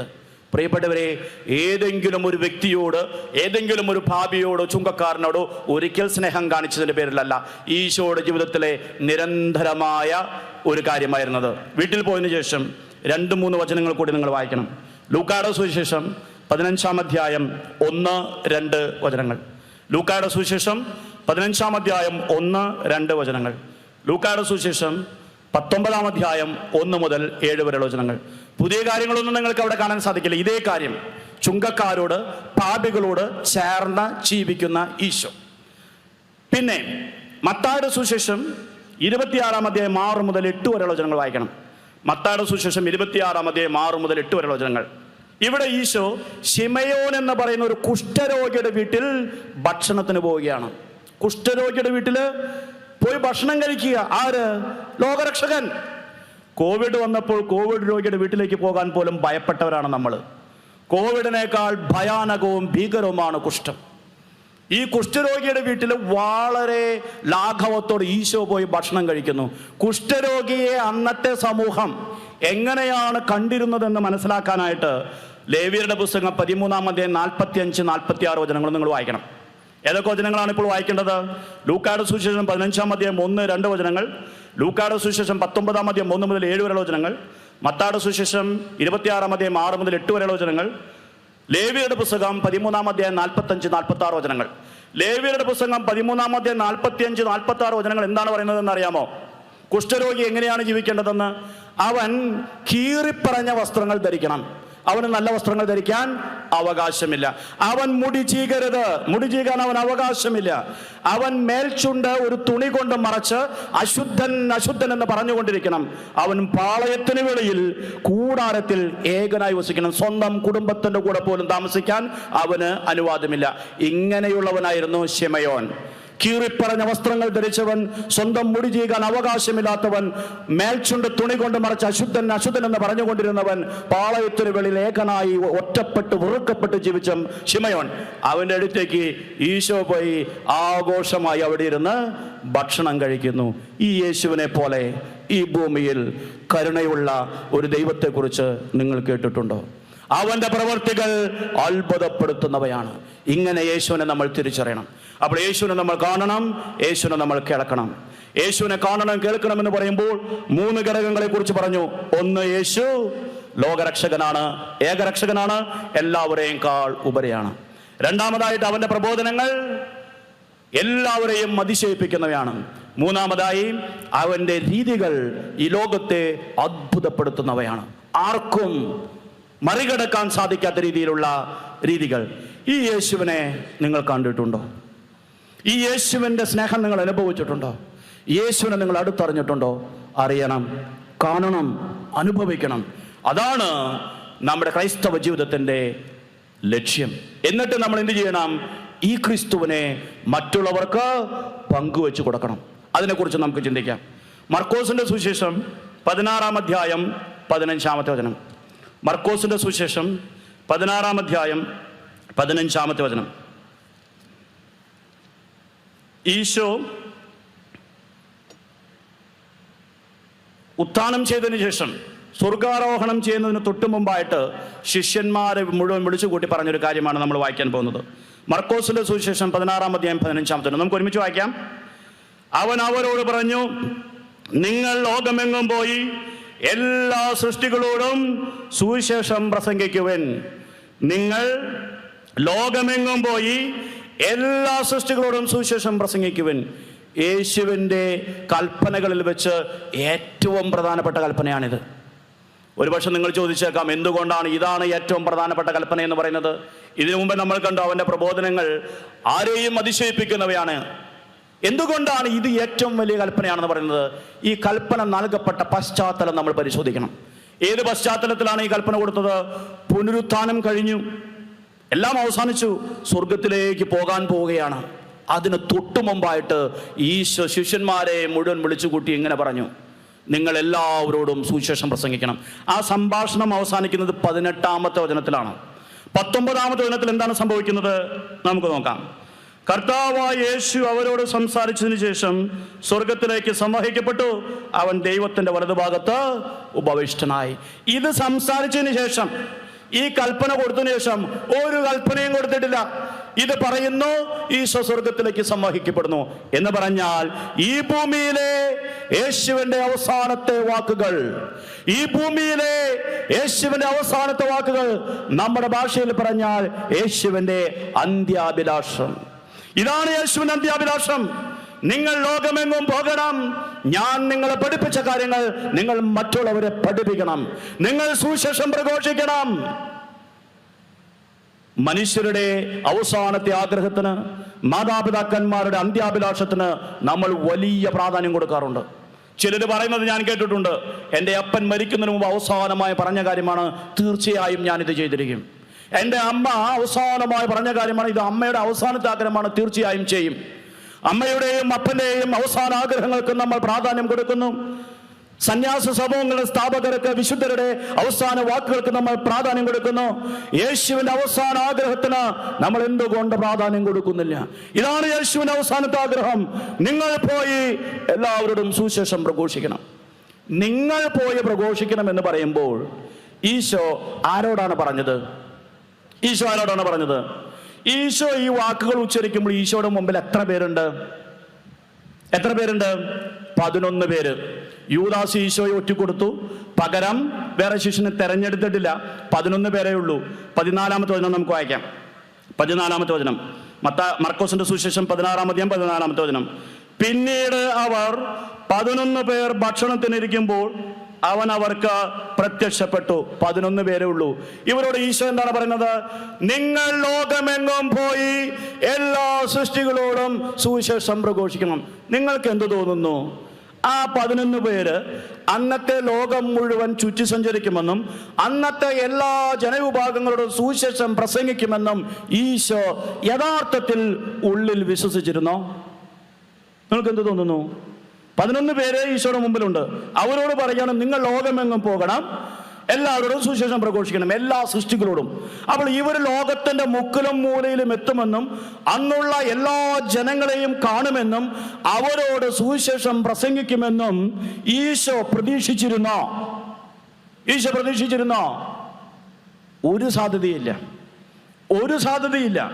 വിമാനങ്ങളില്ലാതിരുന്ന നാളില്, നല്ല കപ്പലുകളില്ലാതിരുന്ന നാളുകളിൽ, ഇന്ന് കാണുന്ന യാത്രാ സൗകര്യങ്ങൾ ഇല്ലാതിരുന്ന നാളുകളിൽ, വാട്സപ്പും ഫേസ്ബുക്കും യൂട്യൂബും ഇല്ലാതിരുന്ന നാളുകളിൽ, കത്തയക്കുന്ന സമ്പ്രദായം പോലും തുടങ്ങിയിട്ടുണ്ടോ എന്ന് സംശയിക്കുന്ന നാളുകളിൽ 11 പേര് ലോകത്തിന്റെ മുക്കിലും മൂലയിലും പോയി എല്ലാ മനുഷ്യരെയും കണ്ട് അവരോട് സുവിശേഷം പ്രസംഗിക്കുമെന്ന് ഈശോ വിശ്വസിച്ചിട്ടുണ്ടാകാൻ സാധ്യതയുണ്ടോ? തോമാസ് ലീഹ ഇന്ത്യയിലേക്ക് വന്നു, മുക്കിലും മൂലയിലും കുറച്ച് സുവിശേഷം പ്രസംഗിച്ചു. തോമാസ് ലീഹ കൊല്ലപ്പെട്ടു. അതുപോലെ എല്ലാവരും അങ്ങോട്ടും ഇങ്ങോട്ടും പോയി കുറച്ച് സ്ഥലത്ത് പ്രസംഗിച്ചു, അവർ മരിച്ചു. അവർക്ക് ഇത്രയേ ചെയ്യാൻ പറ്റിയുള്ളൂ. ഇനി ഈശോ ആരോടാണ് സംസാരിക്കുന്നത്? 11 പേരിൽ യോഹന്നാൻ ഒഴികെ ബാക്കി എല്ലാവരും മധ്യവയസ്കരാണ്. യേശുവിനേക്കാൾ പ്രായം കൂടിയവരോ യേശുവിനോടൊപ്പം പ്രായമുള്ളവരാണ്. യോഹന്നാൻ മാത്രമാണ് ചെറുപ്പക്കാരൻ. ഇവർ എത്ര നാൾ ജീവിക്കും? അത്രയും 11 പേരോട് വലിയ ലോകപരിചയമില്ലാത്ത, വലിയ വിദ്യാഭ്യാസമില്ലാത്ത, ഗലീലി കടൽ തീരത്ത് മീൻ പിടിച്ചും ആ പട്ടണത്തിലും ഗ്രാമത്തിലും ചുങ്കം പിരിച്ചും ജീവിച്ച സാധാരണ ഗ്രാമീണര് അന്നത്തെ ലോകം മുഴുവൻ പോയി സുവിശേഷം പ്രസംഗിക്കുമെന്ന് ഈശോ പ്രതീക്ഷിച്ചിരുന്നോ? ഇല്ല. പിന്നെ എന്തിനാണ് ഈശോ ഇത് പറഞ്ഞത്? അവർക്ക് ചെയ്യാൻ പറ്റാത്തൊരു കാര്യമാണ് ഈശോ പറഞ്ഞത്. ഈശോയുടെ മുമ്പിലുണ്ടായിരുന്നത് 11 പേർ മാത്രമാണ്. എന്നാൽ ഈശോയുടെ മനസ്സിലുണ്ടായിരുന്നതോ നമ്മളെല്ലാവരുമാണ്.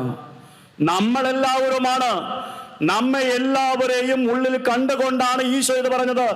വല്ലാർപാടത്തെ പരിശുദ്ധ അമ്മയുടെ തിരുമുറ്റത്ത് ഈ ബൈബിൾ കൺവെൻഷൻ ഇങ്ങനെ നടക്കുമെന്ന് ഈശോയ്ക്ക് അറിയാമായിരുന്നു. ഫേസ്ബുക്കും വാട്സപ്പും യൂട്യൂബും വരുമെന്ന് ഈശോയ്ക്ക് അറിയാമായിരുന്നു. വിമാനങ്ങളും കപ്പലുകളും ഉണ്ടാകുമെന്നും യാത്രാ സൗകര്യങ്ങൾ വർദ്ധിക്കുമെന്നും ഈശോയ്ക്ക് അറിയാമായിരുന്നു. ഈ എല്ലാ സാധ്യതകളും, ഈ എല്ലാ വഴികളും ഉള്ളിൽ കണ്ടുകൊണ്ടാണ് ഈശോ പറഞ്ഞത്, നിങ്ങൾ ലോകമെങ്ങും പോയി എല്ലാ സൃഷ്ടികളോടും സുവിശേഷം പ്രസംഗിക്കുമെന്ന്.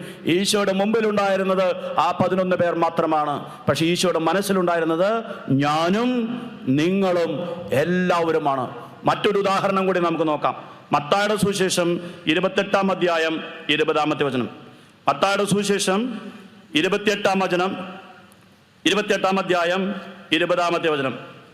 മത്തായിയുടെ സുവിശേഷം 28-ാം അധ്യായം 20-ാമത്തെ വചനം.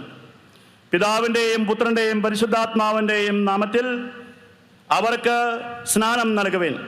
ഞാൻ നിങ്ങളോട് കൽപ്പിച്ചവയെല്ലാം അനുസരിക്കാൻ അവരെ പഠിപ്പിക്കുവിൻ. യുഗാന്തം വരെ ഞാൻ നിങ്ങളോട് കൂടെ ഉണ്ടായിരിക്കും. എത്ര നാൾ ഉണ്ടായിരിക്കുമെന്നാണ് ഈശോ പറയുന്നത്? യുഗാന്തം വരെ. യേശുവിന് മുമ്പിലുള്ളത് ആരാണ്? മധ്യവയസ്സിലെത്തിയ 10 പേരും ചെറുപ്പക്കാരനായ യോഹന്നാനും. ഇവര് എത്ര നാൾ ജീവിക്കാൻ സാധ്യതയുണ്ട്? ഏറിയാൽ ഒരു 60 വർഷം. അതിൽ കൂടുതൽ ഇവർ ജീവിക്കുമോ? 1-ാം നൂറ്റാണ്ട് കടന്ന് ഒരു അപ്പസ്തോലനും ജീവിച്ചിട്ടില്ല. ഒന്നാം നൂറ്റാണ്ടിന്റെ അവസാനത്തോടെ അവസാനത്തെ അപ്പോസ്തലൻ യോഹന്നാൻ മരിച്ചു. അതിന്റെ അപ്പുറത്തേക്ക് ആരും ജീവിച്ചിട്ടില്ല. അപ്പോൾ ഏറിയാൽ 60 വർഷം ജീവിക്കാൻ സാധ്യതയുള്ള, ഒന്നാം നൂറ്റാണ്ട് കടന്ന് ആരും ജീവിക്കാൻ സാധ്യതയില്ലാത്ത മധ്യവയസ്സിലെത്തിയ 11 പേരെ മുമ്പിൽ നിർത്തിയിട്ട് ഈശോ പറയുകയാണ്, യുഗാന്തം വരെ ഞാൻ നിങ്ങളോട് കൂടെ ഉണ്ടായിരിക്കും. അപ്പോൾ ഈശോ സംസാരിച്ചത് അവരോട് മാത്രമായിട്ടാണോ? അവരോട് മാത്രമാണെങ്കിൽ എന്ത് പറയണമായിരുന്നു? നിങ്ങളുടെ ജീവിതത്തിന്റെ അവസാനം വരെ ഞാൻ നിങ്ങളോട് കൂടെ ഉണ്ടായിരിക്കും, നിങ്ങളുടെ മരണത്തിന്റെ അവസാനം വരെ ഞാൻ നിങ്ങളോട് കൂടെ ഉണ്ടായിരിക്കും, ഒന്നാം നൂറ്റാണ്ടിന്റെ അവസാനത്തോളം ഞാൻ നിങ്ങളോട് കൂടെ ഉണ്ടായിരിക്കുമെന്ന് പറഞ്ഞാൽ അവരുടെ ജീവിതത്തെ അത് സംബന്ധിക്കുന്നതാകുമായിരുന്നു. അത്രയും മതിയായിരുന്നു അവർക്ക് വേണ്ടി മാത്രമാണെങ്കിൽ. പക്ഷേ ഈശോ പറയുന്നത് എന്താണ്? യുഗാന്തം വരെ ഞാൻ നിങ്ങളോട് കൂടെ ഉണ്ടായിരിക്കും എന്ന് പറഞ്ഞാൽ ഇത് നമ്മെയും കൂടി ബാധിക്കുന്ന കാര്യമാണ്. 2024 ഇതിൽ പെടും. ഈ വല്ലാർപാടത്ത് അമ്മയുടെ തിരുമുറ്റത്തിരിക്കുന്ന നിങ്ങളെല്ലാവരും, ഞാനും ഇതിൽ പെടും. നമ്മളെല്ലാവരുമാണ് സുവിശേഷം പ്രഘോഷിക്കേണ്ടത്. ആ 11 പേരെ മാത്രമാണ് ഉദ്ദേശിച്ചതെങ്കിൽ നിങ്ങളുടെ മരണം വരെ, നിങ്ങളുടെ ജീവിത അവസാനത്തോളം, ഒന്നാം നൂറ്റാണ്ടിന്റെ അവസാനത്തോളം എന്ന് പറഞ്ഞാൽ മതിയായിരുന്നു. യുഗാന്തം വരെ എന്ന് പറഞ്ഞാൽ യുഗാന്തം വരെ യേശുവിന്റെ സുവിശേഷം കേൾക്കാൻ സാധ്യതയുള്ള എല്ലാവരും, യുഗാന്തം വരെ യേശുവിനെ അറിയാൻ സാധ്യതയുള്ള എല്ലാവരും സുവിശേഷം പ്രഘോഷിക്കണം, യേശുവിന് സാക്ഷ്യം കൊടുക്കണം. പ്രിയപ്പെട്ടവരെ, സുവിശേഷം പ്രഘോഷിക്കാനുള്ള വിളി എല്ലാവർക്കും ഉണ്ട്. പലപ്പോഴും നമ്മൾ ധരിച്ചു വെക്കാറുണ്ട് സുവിശേഷം പ്രഘോഷിക്കാനുള്ള വിളി വൈദികർക്കും സന്യസ്തർക്കും മാത്രമുള്ളതാണെന്ന്. അല്ല, സുവിശേഷം പ്രഘോഷിക്കാനുള്ള വിളി വൈദികർക്കും സന്യസ്തർക്കും മാത്രമുള്ളതല്ല. കാരണം സുവിശേഷം പ്രസംഗിക്കാനുള്ള വിളി ലഭിക്കുന്നത് പൗരോഹിത്യത്തിൽ നിന്നല്ല, സുവിശേഷം പ്രസംഗിക്കാനുള്ള വിളി ലഭിക്കുന്നത് സന്യാസ ജീവിതത്തിൽ നിന്നല്ല, സുവിശേഷം പ്രഘോഷിക്കാനുള്ള വിളി ലഭിക്കുന്നത് മാമോദീസായിൽ നിന്നാണ്. അതുകൊണ്ട് മാമോദീസ സ്വീകരിച്ച എല്ലാവരും സുവിശേഷം പ്രസംഗിക്കണം. മാമോദീസ സ്വീകരിച്ച എല്ലാവരും മിഷണറിമാരാണ്. സുവിശേഷ പ്രഘോഷണം എന്റെ ദൗത്യമല്ല എന്ന് ഒരു ക്രിസ്ത്യാനിക്കും പറയാൻ സാധിക്കില്ല. ഒരു ക്രിസ്ത്യാനിയുടെ ജീവിതത്തിന്റെ അർത്ഥം പൂർണ്ണമാകുന്നത് സുവിശേഷം പ്രഘോഷിക്കുമ്പോഴാണ്. ഒരു ക്രിസ്ത്യാനിയുടെ ജീവിതത്തിന്റെ അർത്ഥം കണ്ടെത്തുന്നത് യേശുവിന് സാക്ഷ്യം കൊടുക്കുമ്പോഴാണ്. ഞാൻ ക്രിസ്തുവിന് സാക്ഷ്യം കൊടുക്കുന്നില്ല എങ്കിൽ എനിക്ക് ദുരിതം. ഞാൻ സുവിശേഷം പ്രസംഗിക്കുന്നില്ല എങ്കിൽ എനിക്ക് ദുരിതം. ഇന്ന് നാം വായിച്ചു കേട്ട സുവിശേഷ ഭാഗത്ത്, ലേഖന ഭാഗത്ത് വിശുദ്ധ പൗലോസ് കൊരിന്ത്യർക്കാർക്ക് 1 ലേഖനം 9-16 ദിനത്തിൽ വിശുദ്ധ പൗലോസ് ലേഖ പറയുന്നു, ഞാൻ സുവിശേഷം പ്രസംഗിക്കുന്നുവെങ്കിൽ എനിക്ക് അഹംഭാവത്തിന് യാതൊരു സാധ്യതയുമില്ല. എന്നാൽ ഞാൻ സുവിശേഷം പ്രസംഗിക്കുന്നില്ല എങ്കിലോ എനിക്ക് ദുരിതം. കത്തോലിക്ക സഭയുടെ ഔദ്യോഗിക മതപ്രബോധന ഗ്രന്ഥമായ കാറ്റഗിസം ഓഫ് ദ കാത്തലിക് ചർച്ചിന്റെ 1816 ഖണ്ഡിക വളരെ വ്യക്തമായും ശക്തമായും പഠിപ്പിക്കുന്നു, നിത്യരക്ഷ പ്രാപിക്കാൻ സുവിശേഷം കേട്ടാൽ പോരാ, സുവിശേഷം അനുസരിച്ച് ജീവിച്ചാൽ പോരാ, സുവിശേഷത്തിന് സാക്ഷ്യം കൊടുക്കണം, സുവിശേഷം പ്രഘോഷിക്കണം. ഇത് വൈദികരെയും സന്യസ്തരെയും മിഷണറിമാരെയും മാത്രം ഉദ്ദേശിച്ചിട്ടുള്ള പഠനമല്ല. എല്ലാ മനുഷ്യരെയും, യേശുവിനെ കുറിച്ച് അറിഞ്ഞിട്ടുള്ള എല്ലാവരെയും ഉദ്ദേശിച്ചാണ് വേദോപദേശം പഠിപ്പിക്കുന്നത്. നിത്യരക്ഷ പ്രാപിക്കാൻ സുവിശേഷം കേട്ടാൽ പോരാ, സുവിശേഷം അനുസരിച്ച് ജീവിച്ചാൽ പോരാ, സുവിശേഷത്തിന് സാക്ഷ്യം കൊടുക്കണം, സുവിശേഷം പ്രഘോഷിക്കണം. ഇങ്ങനെ പഠിപ്പിക്കാൻ സഭയ്ക്ക് എന്തെങ്കിലും അടിസ്ഥാനമുണ്ടോ? ഉണ്ട്. മത്തായിയുടെ സുവിശേഷം 10-ാം അധ്യായം 32-33 വചനങ്ങളിൽ ഈശോ ഇപ്രകാരം പറയുന്നു. മത്തായിയുടെ സുവിശേഷം 10-ാം അധ്യായം 32-33 വചനങ്ങൾ. മനുഷ്യരുടെ മുമ്പിൽ എന്നെ ഏറ്റുപറയുന്നവനെ എന്റെ സ്വർഗസ്ഥനായ പിതാവിന്റെ മുമ്പിൽ ഞാനും ഏറ്റുപറയും. മനുഷ്യരുടെ മുമ്പിൽ എന്നെ തള്ളിപ്പറയുന്നവനെ എന്റെ സ്വർഗസ്ഥനായ പിതാവിന്റെ മുമ്പിൽ ഞാനും തള്ളിപ്പറയും. ഈ വാക്യത്തെ ആസ്പദമാക്കിയാണ് സഭ പഠിപ്പിക്കുന്നത്. സ്വർഗരാജ്യത്തിൽ പ്രവേശിക്കണമെങ്കിൽ, യേശുവിന്റെ സന്നിധിയിൽ നിൽക്കണമെങ്കിൽ, ഈ ഭൂമിയിൽ ആയിരിക്കുന്നിടത്തോളം കാലം അവനെ നമ്മൾ ഏറ്റുപറയണം, അവന് സാക്ഷ്യം കൊടുക്കണം. അവനെ കുറിച്ച് സാക്ഷ്യം കൊടുക്കാതിരുന്നാൽ യേശു നമ്മെ കുറിച്ച് സാക്ഷ്യം കൊടുക്കില്ല. അതുകൊണ്ട് സുവിശേഷ പ്രഘോഷണം നമ്മുടെ എല്ലാവരുടെയും കടമയാണ്. കണ്ട യേശുവിനെ കുറിച്ച്, കേട്ട യേശുവിനെ കുറിച്ച് സാക്ഷ്യം കൊടുക്കണം. അനനിയാസ് പൗലോസിനോട് പറഞ്ഞ വചനങ്ങൾ നമുക്ക് ഓർക്കാം. നീ കണ്ട യേശുവിന്, നീ കേട്ട യേശുവിന്റെ സ്വരത്തിന് ലോകത്തിന്റെ അതിർത്തികൾ വരെയും എല്ലാ മനുഷ്യരുടെയും മുമ്പാകെ നീ സാക്ഷ്യം കൊടുക്കണം. നമ്മളെല്ലാവരും സാക്ഷികളാണ്. ക്രൈസ്തവരെല്ലാവരും സാക്ഷികളാണ്. ക്രൈസ്തവരെല്ലാവരും മിഷണറിമാരാണ്. മാമോദീസ ജലം തലയിൽ വീണിട്ടുള്ള ആരൊക്കെ ഈ വചനകൂടാരത്തിലിരുന്ന് വചനം കേൾക്കുന്നുണ്ടോ, പ്രിയപ്പെട്ടവരെ മനസ്സിലാക്കുക, നിങ്ങളെല്ലാവരും സാക്ഷികളാണ്. നിങ്ങളെല്ലാവരും മിഷണറിമാരാണ്. നിങ്ങളെല്ലാവരും സുവിശേഷ പ്രവർത്തകരാണ്. സ്വർഗരാജ്യത്തിന്റെ പടിവാതിക്കൽ തമ്പുരാനെ കാണാനായി പോകണമെങ്കിൽ, കർത്താവും നമ്മെ കുറിച്ച് ലജ്ജിക്കാതിരിക്കണമെങ്കിൽ, ഈ ഭൂമിയിൽ ജീവിച്ചിരിക്കുന്ന കാലത്ത് അവന് നമ്മൾ സാക്ഷ്യം കൊടുക്കണം. പ്രിയപ്പെട്ടവരെ, സഭയുടെ ആദ്യ നാളുകളിൽ സുവിശേഷത്തിന് സാക്ഷ്യം കൊടുത്തത് അപ്പസ്തോലന്മാർ മാത്രമായിരുന്നില്ല. സാധാരണ ക്രിസ്ത്യാനികൾ സുവിശേഷത്തിന് സാക്ഷ്യം കൊടുത്തിരുന്നു. ഒരു ഉദാഹരണം മാത്രം കണ്ട് നമുക്ക് നിർത്താം. അപ്പസ്തോല പ്രവർത്തനങ്ങൾ 8-ാം അധ്യായം 1 മുതൽ 4 വരെയുള്ള വചനങ്ങൾ. അപ്പസ്തോല പ്രവർത്തനങ്ങൾ 8-ാം അധ്യായം 1 മുതൽ 4 വരെയുള്ള വചനങ്ങൾ. സാവൂൾ ഈ വധത്തെ അനുകൂലിച്ചു. ആരുടെ വധത്തെയാണ് അനുകൂലിച്ചത്? സ്തേഫാനോസിന്റെ വധത്തെ. അന്ന് ജെറൂസലേമിലെ സഭയ്ക്കെതിരായി വലിയ പീഡനം നടന്നു, വലിയ മതമർദ്ദനം നടന്നു. അപ്പോൾ എന്ത് സംഭവിച്ചു? അപ്പോസ്തലന്മാരൊഴികെ മറ്റെല്ലാവരും യൂദയായുടെയും സമരയായുടെയും ഗ്രാമങ്ങളിലേക്ക് ചിതറിപ്പോയി. ആരാണ് ചിതറിപ്പോയത്? അപ്പോസ്തലന്മാരൊഴികെയുള്ളവർ. അവരാരാണ്? സാധാരണ വിശ്വാസികൾ, സാധാരണ ക്രിസ്ത്യാനികൾ. ഇവർ എന്താണ് ചെയ്തത്? 4-ാമത്തെ വചനം നമുക്ക് വായിക്കാം. അപ്പോസ്തല പ്രവർത്തനങ്ങൾ 8-ാം അധ്യായം 4-ാമത്തെ വചനം.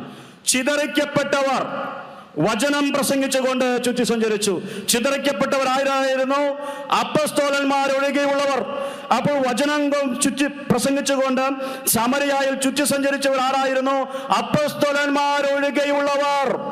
അപ്പോസ്തലന്മാരായിരുന്നില്ല, സാധാരണ ക്രിസ്ത്യാനികൾ, ചിതറിക്കപ്പെട്ട ക്രിസ്ത്യാനികൾ, പീഡിപ്പിക്കപ്പെട്ട ക്രിസ്ത്യാനികൾ, സുവിശേഷത്തെ പ്രതി വീടും നാടും ഉപേക്ഷിക്കേണ്ടി വന്ന, മർദ്ദനമേൽക്കേണ്ടി വന്ന, പീഡനമേൽക്കേണ്ടി വന്ന സാധാരണ ക്രിസ്ത്യാനികൾ, ക്രിസ്തുവിനെ കണ്ടിട്ടുള്ള, ക്രിസ്തുവിൽ വിശ്വാസം അർപ്പിച്ചിട്ടുള്ള സാധാരണ വിശ്വാസികളാണ് സമരയായുടെ പല പ്രദേശങ്ങളിലും ആദ്യമായി സുവിശേഷം എത്തിച്ചത്.